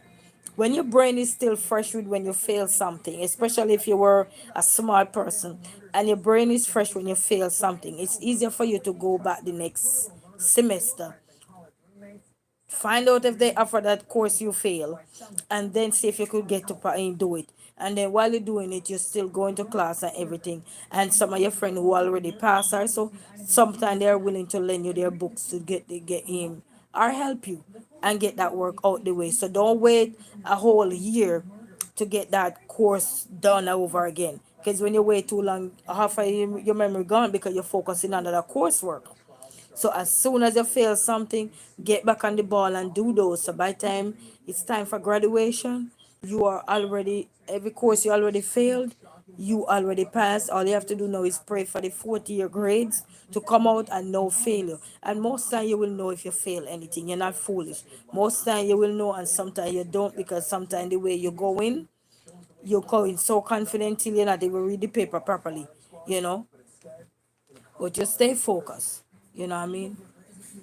And always find somebody in your group that is ahead of you. I want to mean ahead of you. Not to say you're not smart, but you have somebody who are serious, take their schoolwork serious. They can explain things to you if you don't understand, and you can get along with that person, and they will help guide you, and you can teach them as well as they teaching you. Don't just take, but they teach you, you teach them. You know what I mean? And that's how you're going to help to go on. Because mind you, you're going to have group works. Sometimes they're going to put you in group, and because these people, they're not focused or anything, but you determined to get your grades, you going to have to end up do all the coursework by yourself sometime. That's okay. Sometimes you're going to get mad, you're going to get upset. But what you're going to do is to stay focused to your purpose, you know?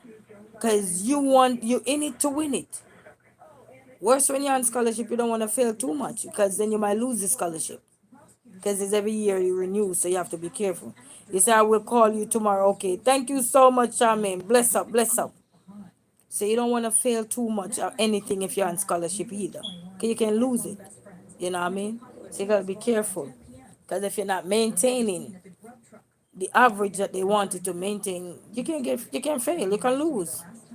So that's why you have to focus. You know what I mean? Stay focused and always read. Eh? When I go to school, I had a smartphone, and I buy that phone, and I did not have a laptop at the time when I was going through college. No, I didn't have a laptop. But you see my phone, they said buy this or buy that book, and I couldn't afford to buy the book. I go in the library and I get me a SD card, go in the library and go get the book. The book is always at the library that they tell you to use. Okay, if you look at your course outline, you can see what's ahead, and you go get all of them. And that's what I used to do. So sometimes I'm in the car and I'm driving home, or so I'm zooming it up on the screen, turning the screen this way, and I'm zooming up on the screen and I'm reading, or so forth. And I like to read to understand, because when you read to understand, then it's easier for you to explain in your own words now, because you understand. But if you're only trying to just swat what you see, and then you can't explain it, then it's harder for you, because when exam come, you might not remember what you swat.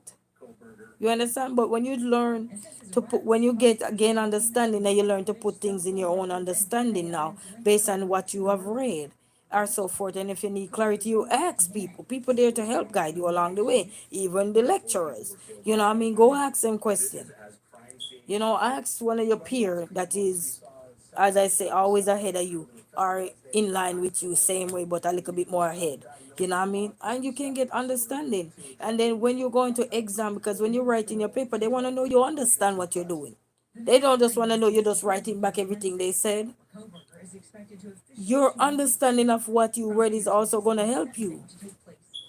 It's like somebody said, can you paraphrase this? Can you summarize? And do a lot of summarize too, especially in English. You know, they do a lot of summarize. We have to summarize the passage and all these things, because they want you to read the passage and then summarize the passage. Like let's say condense the passage into 120 words, and you're gonna have to do that. So it's best when you read something, you read to understand, not just read it to repeat back what is in there, but read to understand, so you can give some clarity and based upon what you understand from what you read. And that will help you. And then you won't have to in college feel like you're studying harder than everybody else. No, you won't have to work so hard. You will work, but you won't have to work that hard. You know what I mean? And pay attention when lecturer talking. Sometimes the lecturers are boring. They want to put you to sleep, but that's the time you cut your eyes up. Because trust me, that boring lecturer, the information they're gonna give you, you're gonna need them because most time I learned that I've been there. Most times the lecturers that are boring, sometimes when you go into exam, those same questions that they were talking about, but they were so boring in their delivery, are the ones that come back on exam. And because we first thing we're gonna say they are boring, so we're not listening. But trust me, I've seen it. I've been there. I've seen those same things they were doing come right back on exam paper, and you're like, "What is Aristotle? Oh, I don't remember what they said. Who is Jean Piaget? Who is Vygotsky? Who is Chomsky? You're freaking out now. Who is Neil Gardner? You start to freak out now because you weren't paying attention. Yeah? Who said we have one course we used to call it pedagogy. Pedagogy. When you deal with early childhood, they have one course they call it pedagogy. Talk about everything about early childhood and who discover early childhood, blah blah blah, etc. etc. And they go down the line, they talk about Montessori, talk about every single thing. Chomsky, Vygotsky, Jean Piaget, Neil Gardner, all of these people, these theorists, they talk about them and everything in a pedagogy class. And I'm telling you, you open the exam and then because anything you have to read all the time, sometimes it can become boring, especially if it's not a fun topic. But I promise you better glue your eyes up. You better glue your eyes up and pay attention to those information, because even though they're boring and stuff like that, that's what throw you off and that's what just distract you. But then when exam come, you see those same boring question up in there. I know you're wondering who's Neil Gardner. What was the several things he said about this and said about that, and then you wonder, you know, what did Montessori? No, not what did Montessori ask. They are like to ask the one. If you know, when we do the pedagogy class, they ask it to like ask the one. Who said play is a child work? And you're like, who did they say that? No, you start to wonder. A lot of them talk about play as a child work, but the one that really say play as a child work is Montessori. You see what I'm saying? Because they believe, and a lot of Montessori schools are here in America, so they are way popular in America. They're not popular in Jamaica. You understand? They're not. You have a one or a few maybe in Kingston area, but not in the. I don't know for now, but when I was there, maybe one or two maybe it would be up in the Kingston area school, but not in the rural areas or stuff like that. But it just goes to show that you have to pay attention, because the things you take for granted are the things you will see in your exam. The class that you skip are the class that will make you fail. And the class that you shouldn't skip are that the class that those are the exams you're not going to do. But you like to go there. But those were just they call it elective. Those are not your electives. They call those the some of them you will do those courses, and then in exam you don't have to go do some of those courses. So you have to pay attention, people. And same thing in this world. When you come out in this world, you have to focus. Even when you get a job, you have to focus on what your purpose is there. Because you're gonna have somebody who been in the system before you, and they're gonna want to impose what they have known on you, not knowing that even though they learned something since 1996, they don't realize that this is 2025 and things change from how they had learned things. But because they stuck in those 1996 time, they're gonna come and impose it in 2025, and half of those things now in 2025 is gonna be hashtag not working no more.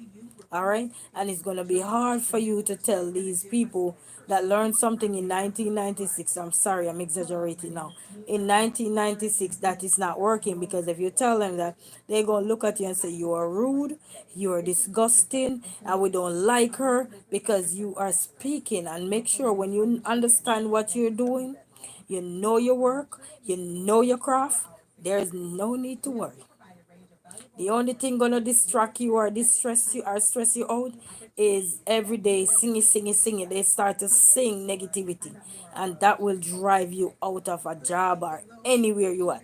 It will drive your nerves to the point where, especially if you're not used to it or you're not accustomed to those things, yes, it will drive you. It's not gonna drive you to success. It will drive you crazy. It will drive you to the point like, what are we doing here? Is this about a job or is this about who competing with who? You know what I mean? So you have to stay your focus, and then sometimes you won't be able to even stay in there because they don't give you a chance to focus. They don't give you a chance to adjust. You know what I mean? And sometimes you're gonna have to just leave. And I rather tell anybody, if you have to leave somewhere, leave peacefully. Because it's best when you leave peacefully, because you never know down the line what can happen to you, and you need to go back here and you need to go back there. And you know, when you go back and you say, hey, you're hiring, and they say, who need a job? They might, yeah, you say me. If they have a flashback of how you were with your work, not with cussing people out, but with your work itself, they're not gonna hire you back. If you did not have a good work ethics, they ain't gonna hire you back.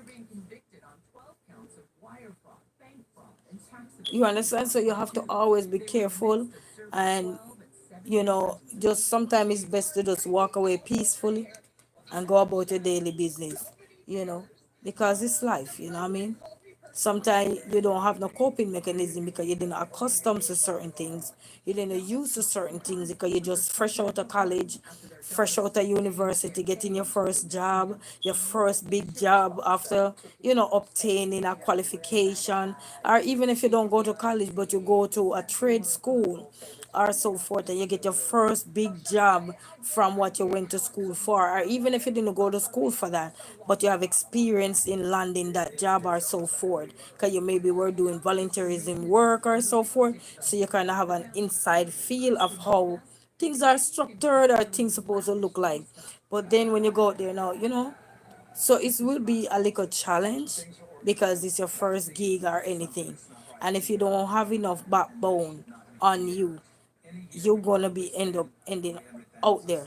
It's not that you want to be out there, but you're not gonna have the love that you thought you had for it.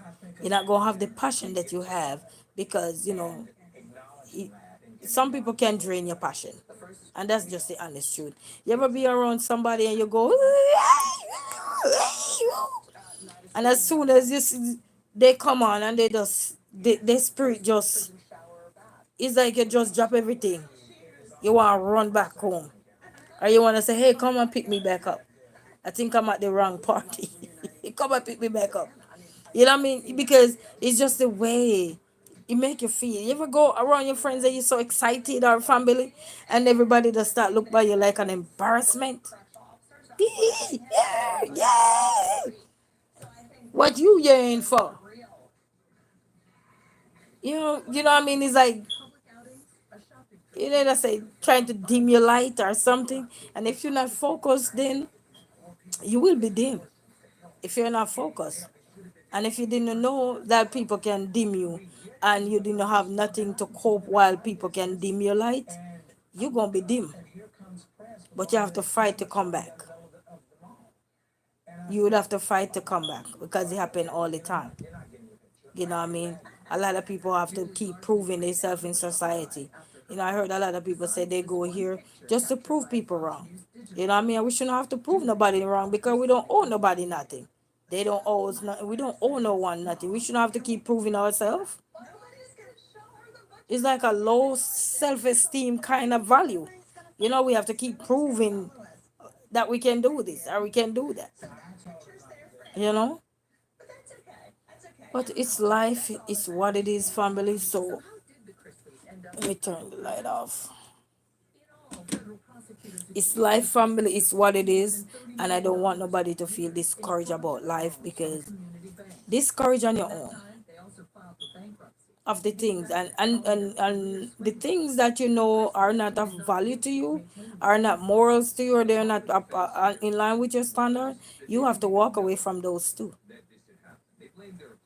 You don't need to sit there. It's like somebody say, but I need the money. But your blood pressure is keep going up, and blood pressure ain't gonna stay there and tell you that, hey, I'm gonna decrease tomorrow for you, okay? So you will be all right, okay? It's not gonna tell you that because it's a silent knocker. It will knock you off silently.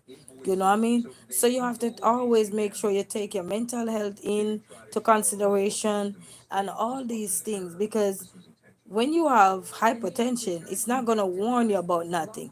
You're just gonna feel some kind of way, and you're wondering why you're feeling this way, why you're feeling is like your head is under this. Next thing you go find out your pressure is a high sky. It's not gonna warn you. It's not. So you have to know how to step back and take things seriously. And if you have to write to your company and let them know, hey, I've got to take some time for myself or anything, let them know, okay? Because it don't make no sense. You say, but I need the money, but you need your life, right? And hypertension will take you away silently, and you don't even know. You know, you have it so bad that you don't even know.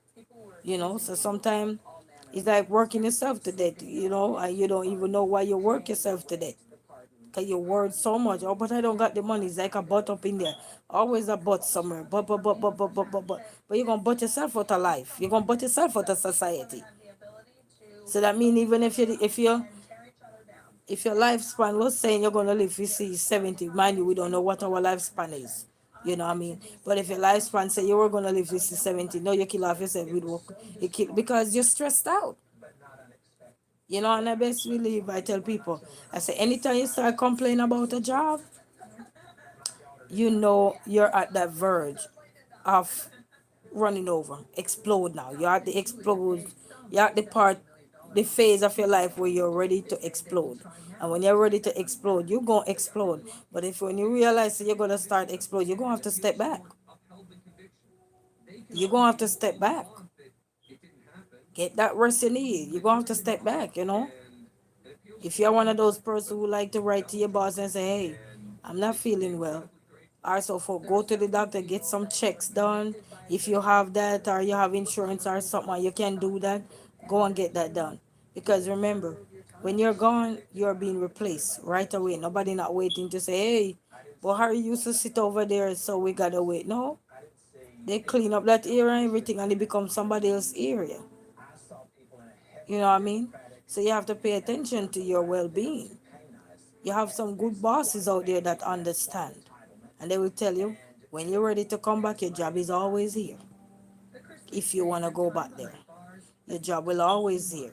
You understand? So take time for yourself, especially when you're there and you're just going, and it's just you alone taking care of this, taking care of that. That's a whole lot on one person.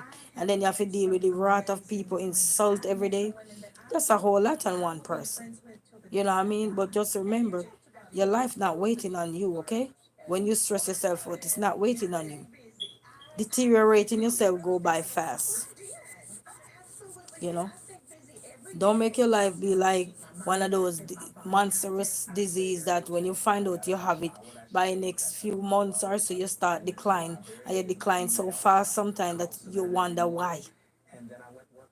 Because by the time you find out that you are declining, you weren't eating healthy, you weren't consuming nothing right, everything around you was just toxic, and you were all consuming it because you're saying, but I need the money, but, and that's all you sing about, but I need the money. And then here come but, decline, you declining. And look, after that they tell you, you know what, ma'am, or you know what, sir, we can't keep you no longer because keep calling off for work, keep putting off work, we can't do that because this is a job. No, you lose your job really for sure, but you're still left with your stress because now you're left unaware, unannounced, no warning, just one day, hey, uh-uh, now what left with you? all that you were consuming, the toxicness, the stress, the hypertension that hidden, and if you don't check that blood pressure, it go check you. If you don't get it under control, it's gonna keep skyrocket because you're stressed to the core. And then your surface stress, you're stressed to the core. You have 3 layers of the skin and you have all of them in your hypertension, all of them up in there. So our well-being is very important. You understand? If you have good bosses, they will understand. If you in a place where stress is just too much for you, or so you have a lot of boss now are paying attention to the good workers that they have and how they can resolve conflict in the workplace and stuff like that. They finding ways to do that. You know what I mean? And some people, some employees, they just take sides and let their good employees go, and then sometimes they let their good employees go and then their business go right down to the ground. I've seen it go right down to the ground. You let one bad apple come because the bad apple was looking like a fine dime and the good worker was looking like a raggedy bus stop, but they were working. But the fine dine one can come and manipulate you and brainwash you into anything, but the one that was doing the job was looking like your type of person that you would probably want to tap on the bee. Eh? So you shove them out the workplace. Now you shove yourself out because sometimes it costs you to end up close your business because of favoritism. I don't believe no favoritism should run no workplace. None of that should run workplace because by the end of the day, if this person get greener pasture and God left you, and then the man where you never see has nothing to you, and them still there linger with you, it happen over time and time again. Because sometimes, even though you see, you have people in the workplace that make the workplace toxic, and even though they run into you as a boss or whosoever they run into in there, if you make other people, hey, I gotta get rid of this person. They themselves don't like what's going on. They themselves don't even like how you talk to them. You know what I mean? But they have to get rid of the person that they feel like they're in competition with, so they can get that glory section. You won't get glory because when you shove people out of their work, the boss can now see through you. And a lot of people fail to understand. Your boss now can see through you because what the boss was looking for, he was blindsided because you were in the way telling them, you see that one over there can't do nothing. You see that one over there. This is that. We don't like her. We need to get rid of her. And the boss believe you and get rid of them. But guess what? The boss was a step ahead of you. The smart boss them say, all right, let me get rid of you. We don't need you, ma'am. You could go. We don't need you, sir. You could go. But then he stood there and pay attention, and then a couple months later you go back there, you might have a little friend there. Or so you say, hey, where is so and so that get me fired? And they say, they're not here either. They're gone, boss. Let them go. Because the boss needed you out the way to let their ass go. And that's why you say, when you're planting, when you're digging hole, they said, you gotta be careful of your digging because you gotta dig one for yourself because you will drop in the same one that you dig for somebody. Because once you go to any job, you don't think you are exempt from being replaced. You are replaceable. Because if you're dead today, you are replaced tomorrow. Instantly. Everything nice and clean. Back to regular schedule. And it's life. So don't let stress, if you have good boss out there, you can talk to them when you're going through stuff. Talk to them. Just don't go to them with no gossip because most boss don't like the gossiping. Because gossip tear down business. And some boss buy into gossiping. Some boss they don't buy that because they know their purpose. You know what I mean? And when you know your purpose in life, you can buy into gossip because you have to think about it. Who is the boss? The people who gossiping about this person. Yes, you can take what they're saying into consideration and you start paying more attention to your work, to your job. Because you are employ people, you are pay them. You know what I mean? Are you have a payroll? Are you have a payroll or roll it? You know what I mean? And the man will come off a rolling mouth. Yes, it's good to pay attention to everything that's going on in your surrounding. But you gotta remember by the end of the day, you can't lose all your good workers for just somebody who become toxic. One, let's say that person was there and they were getting all the shine and the love, and then somebody else come there who top notch them now, just like them. They're neck to neck now, good at what they're doing. You think that person that was there a long time gonna like you? No.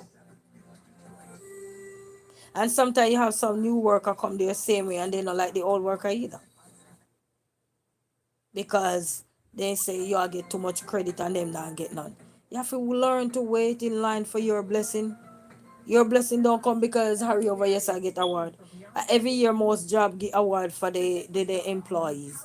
And sometimes they say we giving the award for the most well-rounded person in here. That means they talk to everybody, they get along with everybody. That may not be the award you want. You may want the award of the most traitor. You don't want the award. You don't want a traitor award. We give you the award for the most traitor. The one who carry the news. I bet what they call it. We have one bug back home where they say carry news. Tumble bug. I think it's a carry news. Yeah, man. No, we have one bug back home called news bug. It's a brown bug. Most Jamaican would know what I'm talking about. It's a brown bug. He always fly, and when it come on you in Jamaica, we used to spit on the bug and tell him, say, if whatever news, if it's good news or bad news, fly. I think if it was good news, we say fly away or something. If it's bad news, you drop to the ground. So, I don't remember what we used to say, but we used to say something to the news bug. Yes, man, they have one bug in Jamaica called news bug. It look like money. It look like it look like a coin. Jamaica, we have a $20 coin, so it look like that. We call it news bug, and we say if it's good luck or bad luck. We spit point and we say if it's good luck or bad luck. Then I think you say fly away if it's good luck. I don't remember how we go. I don't remember. But if anybody know what I'm talking in Jamaican, you can let me know. Yes, man. So you know, it's our peace of mind is taken up so much. Listen, I work at places where I've seen things happened and the boss had nobody to be there for him. Nobody, everybody left. He can't find nobody to work. And pandemic hit. Can't find nobody to work. COVID hit, everybody gets scared. Who not call off so they're not coming back because their family had drop out like water. And they said they not come back. And I remember me doing all the shift. All the shift. Sometimes I so tired when I got home and pick my son up. I just have enough time to go in the bed, feed him, take care of him, just maybe read one book with him, barely get to spend any little time with him, and sit down. And then after that, we have to bathe or sometimes wash up and go back at work because nobody not there. Can you come back, please, or something? And when I say you are easily replaceable, I witnessed one of the person who called and said, hey, all my family dropping out, can I come back to work after the pandemic start pick back up? That time me and the boss, we had a good plan now, so we are going to start do this and we are going to start do that. And what we're going to do, and we are bring back customer, you know, man, because me vibes, you know, and we are bring back customer. And this person that's saying, nah, come back, but remember me tell you now, you know, yeah, the worker, but you might not look like the 5-star one then where they can mess with. So when they can find out, they can play with them puppy player. They carry them back and then they start fight against you. And I witnessed one day me hear the boss tell me, a true story I tell you now. Hear the boss tell me, you know what? I don't need you. And I think he said you could get the F out this door. And let me tell you something, family. I turn around in a Jamaican way, I say the BC, the BC. I turn around and say, is this is how you treat me? When the pandemic hit, I basically neglect my child to be here for you. I said, don't worry. I will witness see this place locked down. Guys, I walk out that door that day and I slammed that door so hard, I forgot I slammed the door. Because I mean, me a burn midnight aisle 3 shift. Me a burn midnight aisle. Eh? Barely have no time for my child. Burn in the midnight aisle, burn in the midnight aisle, and you just bring back this news bug. And this news bug just Actually, her time was supposed to leave because I'm gonna do a double shift, and she will never get out of the way. I mean, I tell you, I just step back, and she go complain to the boss. And when she go complain to the boss tell me, you know what? I no longer need you. I don't need you. You no longer need me, right? And if me never did it for the pandemic, that business is down to the ground. Yeah? But I was there. When your foot swell up big, I was there. Yeah? And that was how I was treated. And let me tell you something, and I was underpaid too. I was very much underpaid. But it just goes to show that what no dead no call it up here, and where God say a few, it will be yours one day. You hear me? And I witnessed months after I left her so, and he saw me back. That girl wasn't there. That girl was not there. She come back only for harass people and then left again. She wasn't there. Now he can't find work or the business closed down now. Every day I passed there, I said this business should never close down. Everybody said he made the biggest mistake that day. Everybody who didn't know me there said he made that big mistake he made. Because I mean, during the pandemic, it was hard, it was slow. Sometimes you're there for the night, and he used to say, hey, you can just do this for me. And then that's how I learned to cook on the grill now. Because when he's so, and sometimes he have work if he come in to replace him, and nobody come to replace him. Or sometimes if somebody come, they man then catch up, they gone. And nobody to replace him. You hear me? So him have to do this. Sometimes he's so tired because he have to get up back to be there in the morning. He said, can you hold it down? Yes, man. You me there with you fine in the morning. And he said, can you hold it down? Me say, yes. Because me wanted to learn the grill as well. And I learned the grill. And do me few look at breakfast when me could have do. And me look at dinner when me could have do and everything. Yes, man, girl. Learn everything up in there, man. Start do everything up in there. Cause it was slow. For the night, sometimes you don't make no more than $130. That's how slow it was in the pandemic. When the pandemic come, everything shut down. And then when we finally started pick up now because we were persistent. You know what I mean? We were there, and then he had to change his schedule from 3 shift now to 7 to 7. So 7 to 7 will be there. 12-hour shift now. Because it's just two of us. So we just 7 to 7, 2 shift. Sometimes he gets somebody to help him on the cook side. Then he go home and I still stay there till 7 at night. From 7 in the morning till 7 at night. You hear me? So I'm telling you, it just show you that you have to respect your good people.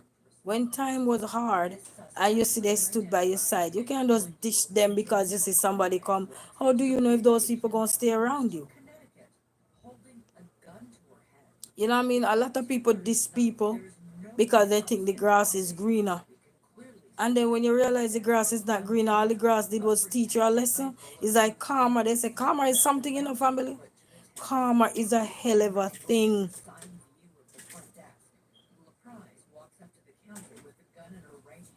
Karma is something. No, that business was that was one of the business that was swinging. Because when the pandemic it started pick back up, it was swinging. And then you have a couple girls were coming in and we training them and everything. And I create a manual book so when the light gone or so, they don't have to work as some people can calculate. So they will say, hey, you robbed me my tax or so. We say, no, no, no, no. So I solved that problem. So if you, let's say you're there, you didn't know how to do maths, but you just give back people whatever you feel like you give them. Now there's a book there with prices before tax, prices after tax, and the taxes you add on. I calculate all of that and put it in a book so that they have a manual there. And anybody come learn from that book, every single soul. And I write down all the acronyms. That mean if somebody come there now and let's say they don't know how to write, let's say CCF. If they don't know how to write that, it's already there for them. So they know how to write the acronym because you have to learn how to write the acronym in order to hang up the ticket so they can read the ticket that way. I don't know, bag of written out thing. You have to write acronyms. Yes, man, a lot of acronyms. CF, CCF, FF, you know what I mean? CB, you know?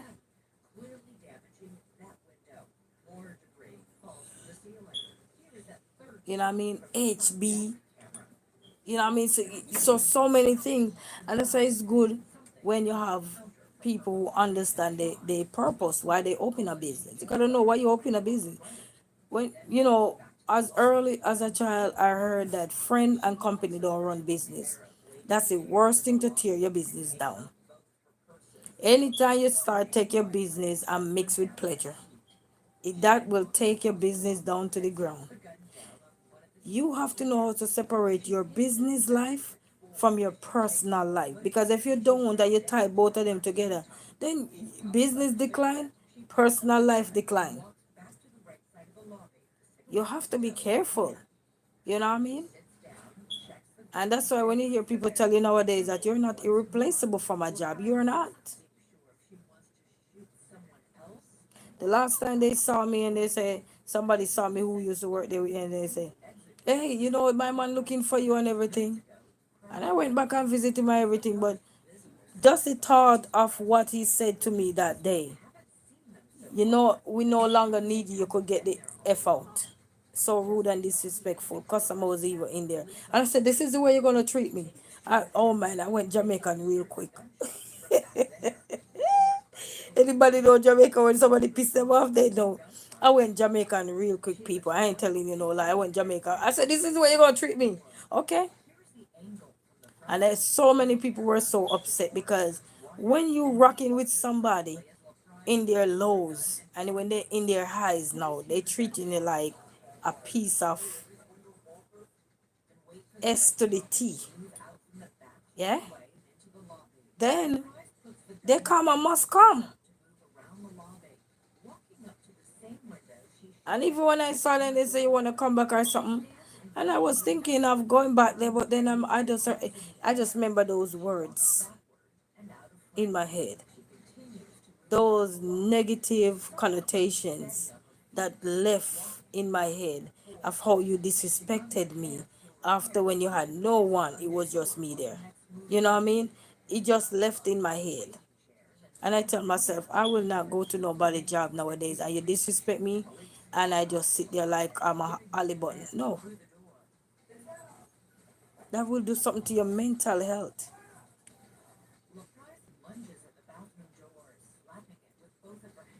You know what I mean? It's just like a kid. We grow up and we say certain things to them as parents when they get on our nerves or so, but they gonna remember what we said to them. We can't blame them because we cussed them out when we didn't like what they did. You see what I'm saying? Same thing with us as adults. When you're holding down, what they call it now, when you're holding down things, and then people start treat you a certain way. Even if he had said, you know what, it's best if you just go home and cool down and we see you again. But just to be so rude and disrespectful, God will punish you. Because he saw how my child had to left with people just to make sure you have a business up on your head same way. Because nobody wasn't there. And that's why you gotta be careful. Gotta be careful. You know what I mean? You gotta separate your friendship from your business. You gotta separate whatever you're trying to do from your business. You don't mix business with pleasure because anytime you do that, you're bound to have a decline in your business. You don't you see all these politicians arguing with everybody when they go into business, but you see them on the side of the road and they're best friends. Bet you see them at their house party because what they out their job now, and they have time to say, hey brother, how you doing? Hey sister, how you doing? But they don't play with their job. They don't play with it. You don't just see all these people that just see arguing up in our TV world. They arguing about what is important that need to be addressed. They're not making say, oh, because we're friends, we're cool, we're going to tie side. They're not doing that. They're not mixing their pleasure with business. And I think that's why a lot of business really start to fail because they have good worker and they treat their good worker like, you know, no, you gotta cut that out. You treat the worker for one with somebody who not even interested in your job. They just interested in coming and making $2 and underpay somebody else and pay them what they work, what the minimum wages, and you pay me little or nothing. And me work more than the person who is like undermining somebody and underpay me. You know what I mean? Yes, man. Yeah, a lot of people underpay you and pay somebody just to sit down not doing nothing. But you where you have to work like a seven devil. You ever hear they say you work like a seven devil? Yes, they underpay you. And cut that out. Cut that out. You know what I mean? But the only good part of it, any job I want to go back, I can go back. That's the good part of it. Because nowadays I learn. You see, if you start gossiping our workplace or something about other people, or so me not on there. I'm not staying there because that's a toxic workplace. I'm gone. You go to workplace, you know, you don't go there. Can you imagine you have your own problem and you just go to work and every day you then there's a gossip about somebody? It's like you can't in a no peace.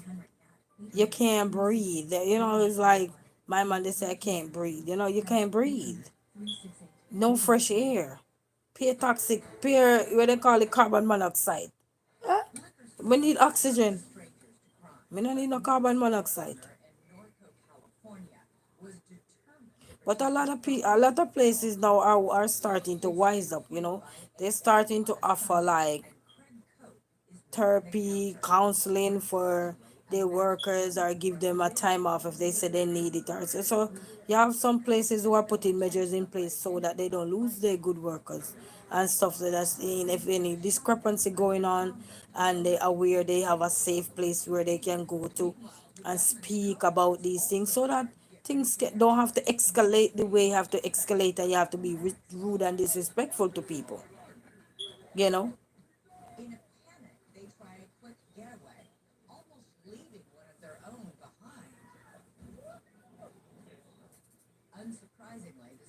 But sometimes the insult and those things there is not. Uh-uh. That's not good consumption. That's not good for consumption. Nope.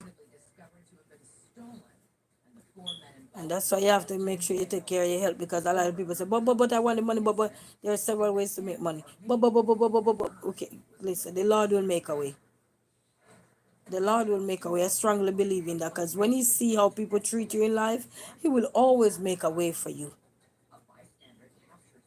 You know what I mean? You just gotta keep going and just focus on what you need to focus on and sum up what you need to sum up and just keep going. You know, one day he will send a good Samaritan your way, or he will send a good job your way where you will stress free. Yeah? It's like you have a good car, you're stress free, you go do your DoorDash or something, or whatever you need to go do, and you become stress free. If you want stress is on you now. You know what I mean? Mind you, anything you're gonna do, anything you're gonna do, you're still gonna have little hiccups in it. There's nothing that you won't do and have hiccups. Because even if you do delivery apps and something, if you don't have a good car and the car keep break down and left you everywhere, then that can become a stress, as you said. But at the same time, it's just your stress to deal with. You know what I mean? It's not the world's stress. It's not nobody trying to say, oh, this person not this. No, you can set the app off and you can call them and say, hey, car breakdown, such and such, and you can just head home peacefully. You're alone in your car, and if you did a deliver one food and they cancel it, then you go on home. There's a gateway, you can go on home. Go on home, go eat it, or anyway you eat it if you can, or you wait till the tow truck come. If you have to tow your car. You know what I mean? But sometimes the level of disrespect. You know, and this is just, it's not just with work, it's with life too. You have some people, they see somebody they think better because they look more appearance and everything come better around you, and they diss you, and then they catch hell in at the end. They catch a piece of hell. They start trying to see if they can reverse. A piece of hell they catch.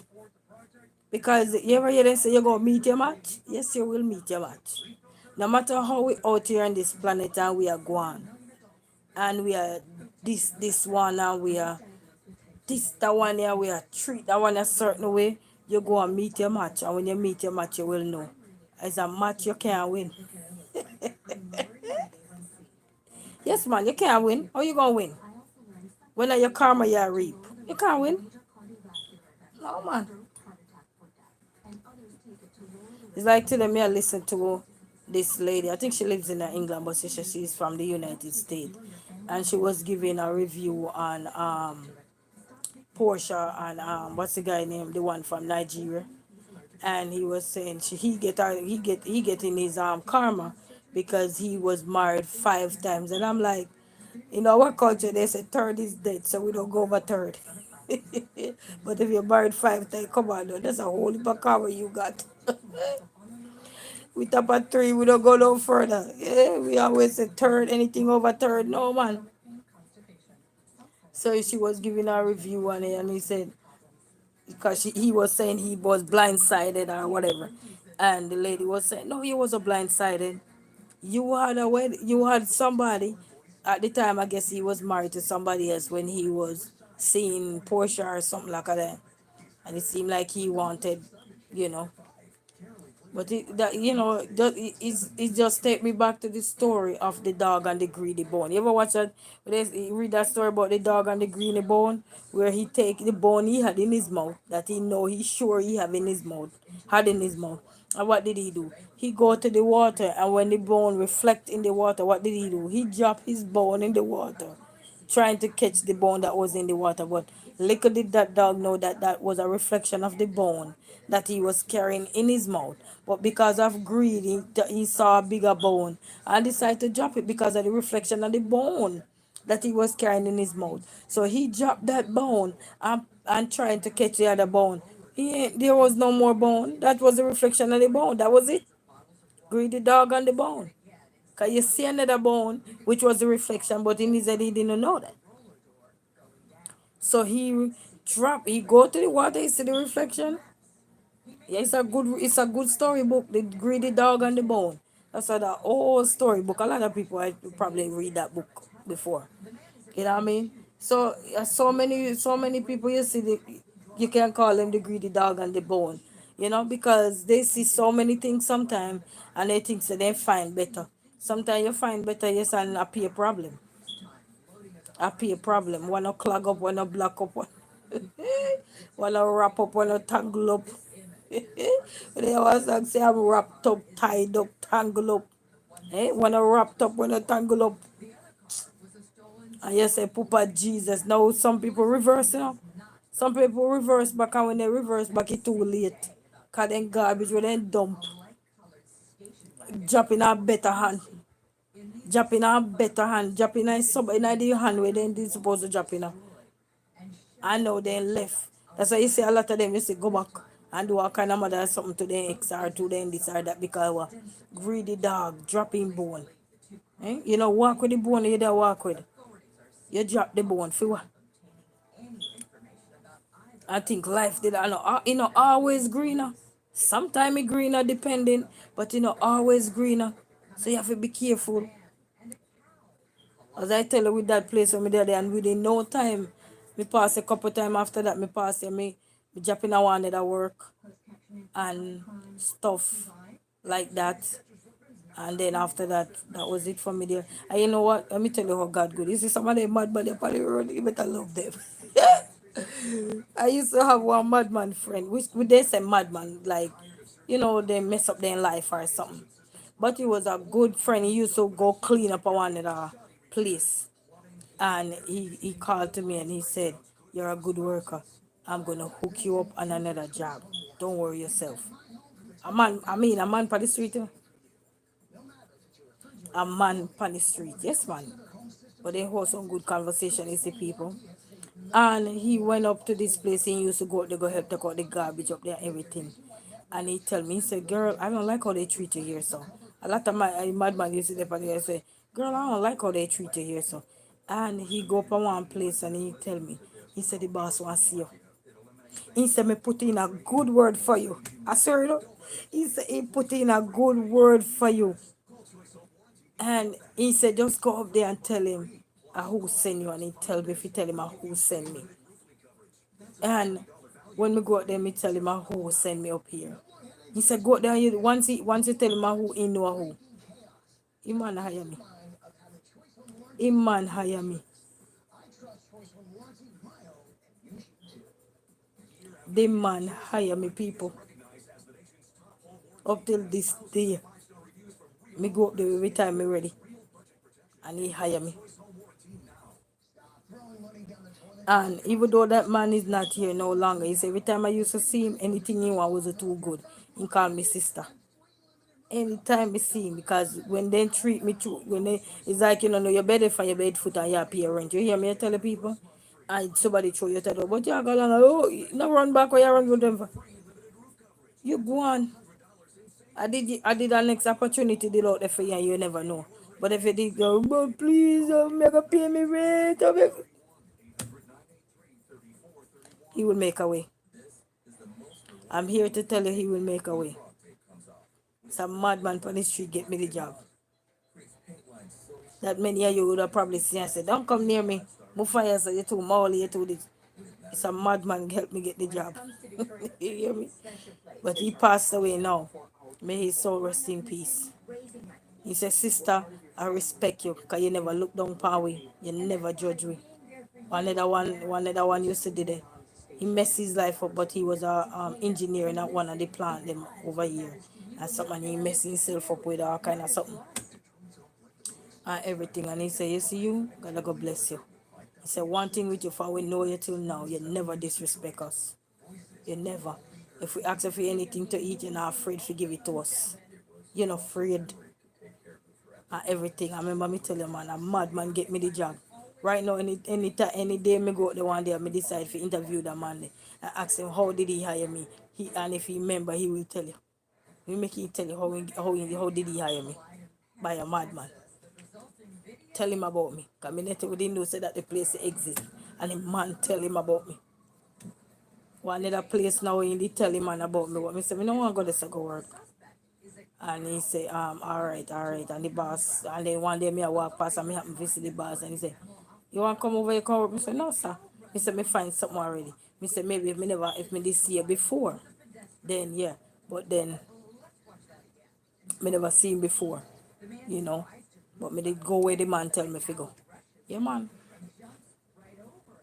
So sometimes, you know, count nobody off, you know, write nobody off. Because, you know Jesus, Jesus alone write people off by taking them home. You know, write nobody off, you know, count nobody out, man. You know, just be the person you need to be.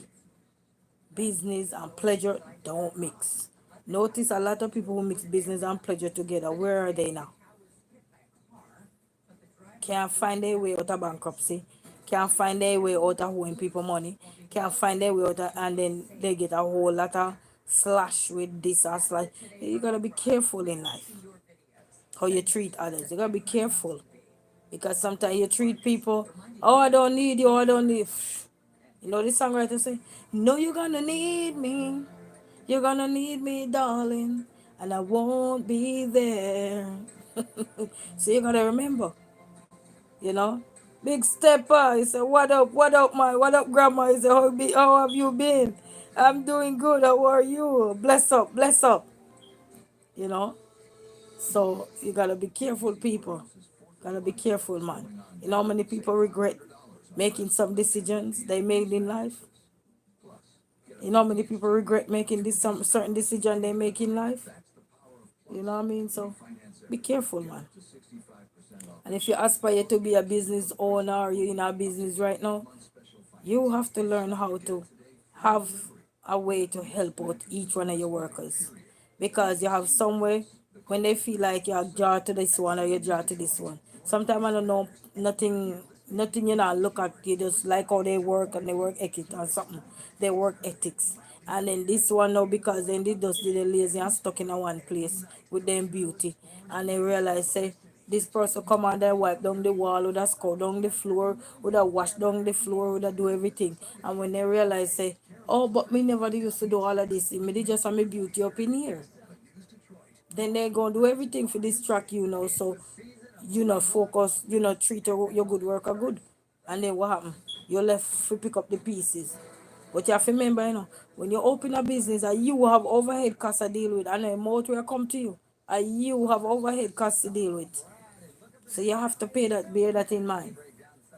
As long as somebody not steal from you, not do all manner of evil to you, You know what I mean? They're not disrespectful to your customers or your worker, your customers or something. You don't need to worry your head because I wanted a worker. Make that the worker there if you want to go somewhere else, go on somewhere else. You see what I'm saying? As long as they not rob your business, they not steal from you and everything. You don't make your good worker them go because you want to be a fool. No man. Make them if they want to if they don't want to do that for them business, they gonna turn it to job there then or then go find something else to do if they can't stand the heat of the fire. You know, and then sometimes it's best to just walk away for your peace of mind. You know, because some people want to drain it.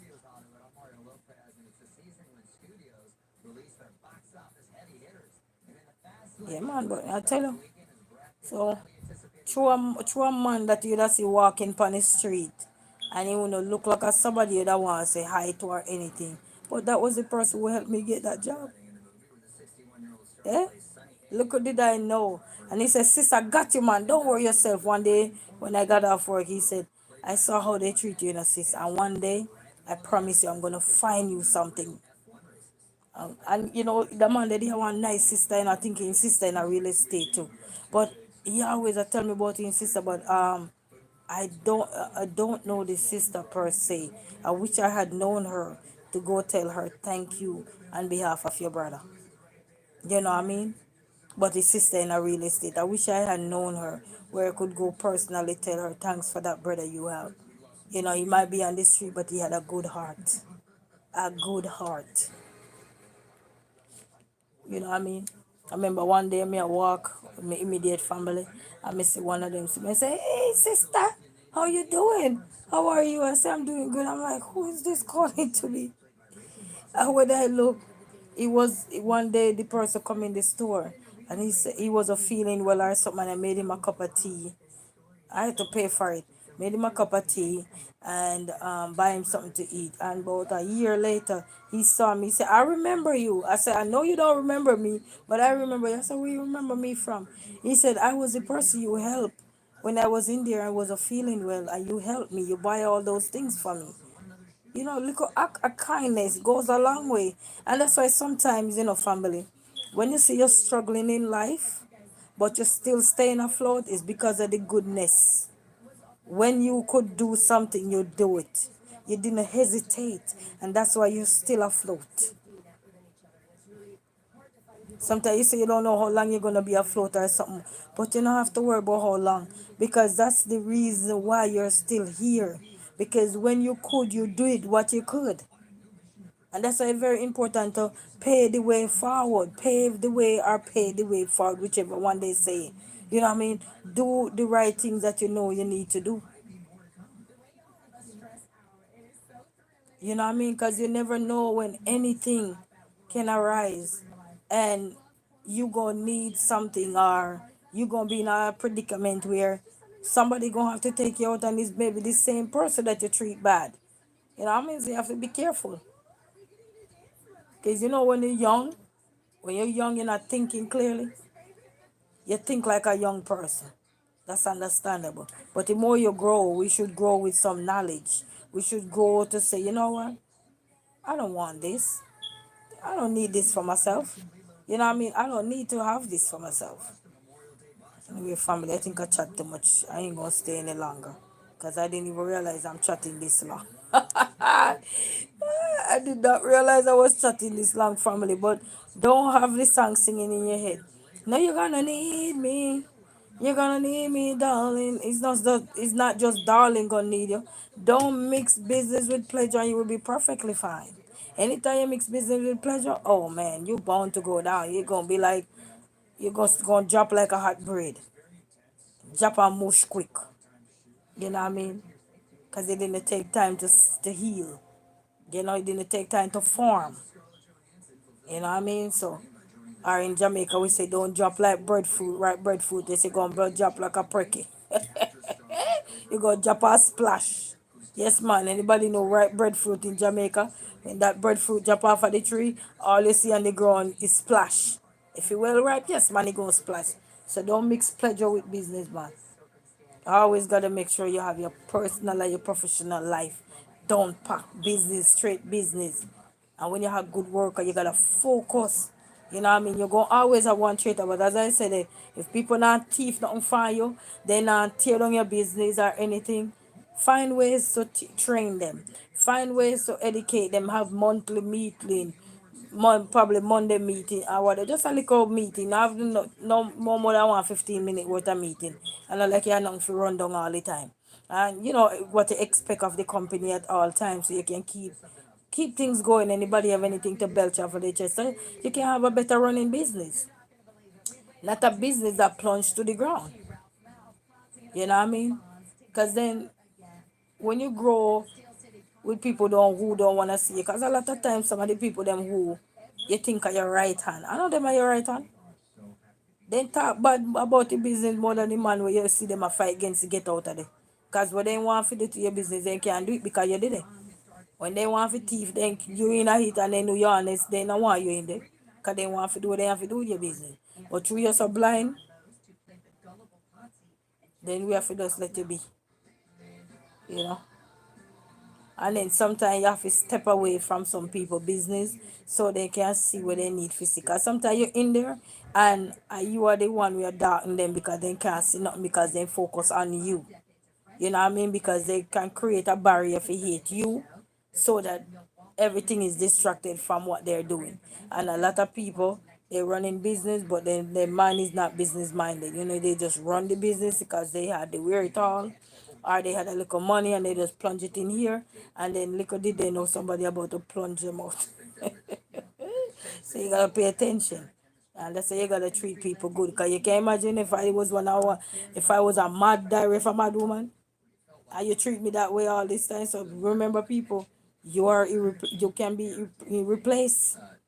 You can be replaced. All when you're a good worker and everything, and they feel like they find one sugar star come there.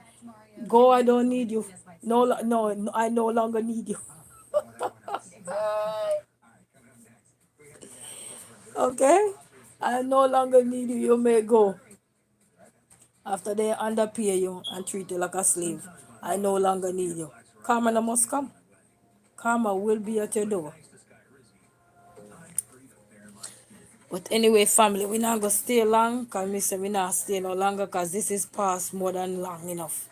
Anyway, but at least sometimes, we have to listen to what the voice is telling us to do and what we need to shed light on so people can understand sometimes. Because sometimes people see and they don't understand what you go through in life, the insult and everything. Do you understand me? But God will always make a way for you, family. If you're out there and anything I'm saying and you feel like it resonate with you or so, just remember, don't give up off you. When mankind give up off you, don't give up off you because God don't give up off you. You understand? Once you have life and breath of blowing in your body, you can go anywhere with your talent, anywhere with your skills, and you can still do what you have to do and still do what you gotta do. Just know watch the face and keep doing it. Remember, take care of your blood pressure because guess what? It's not giving a warning, okay? So now make no stress get you down. None. All right. Until then, walk good. Have a blessed night. And thank you all for tuning in. Thank you all for giving listening ears. And to God be the glory. Great things He has done. We say peace out. Bye bye, everyone. Bye bye.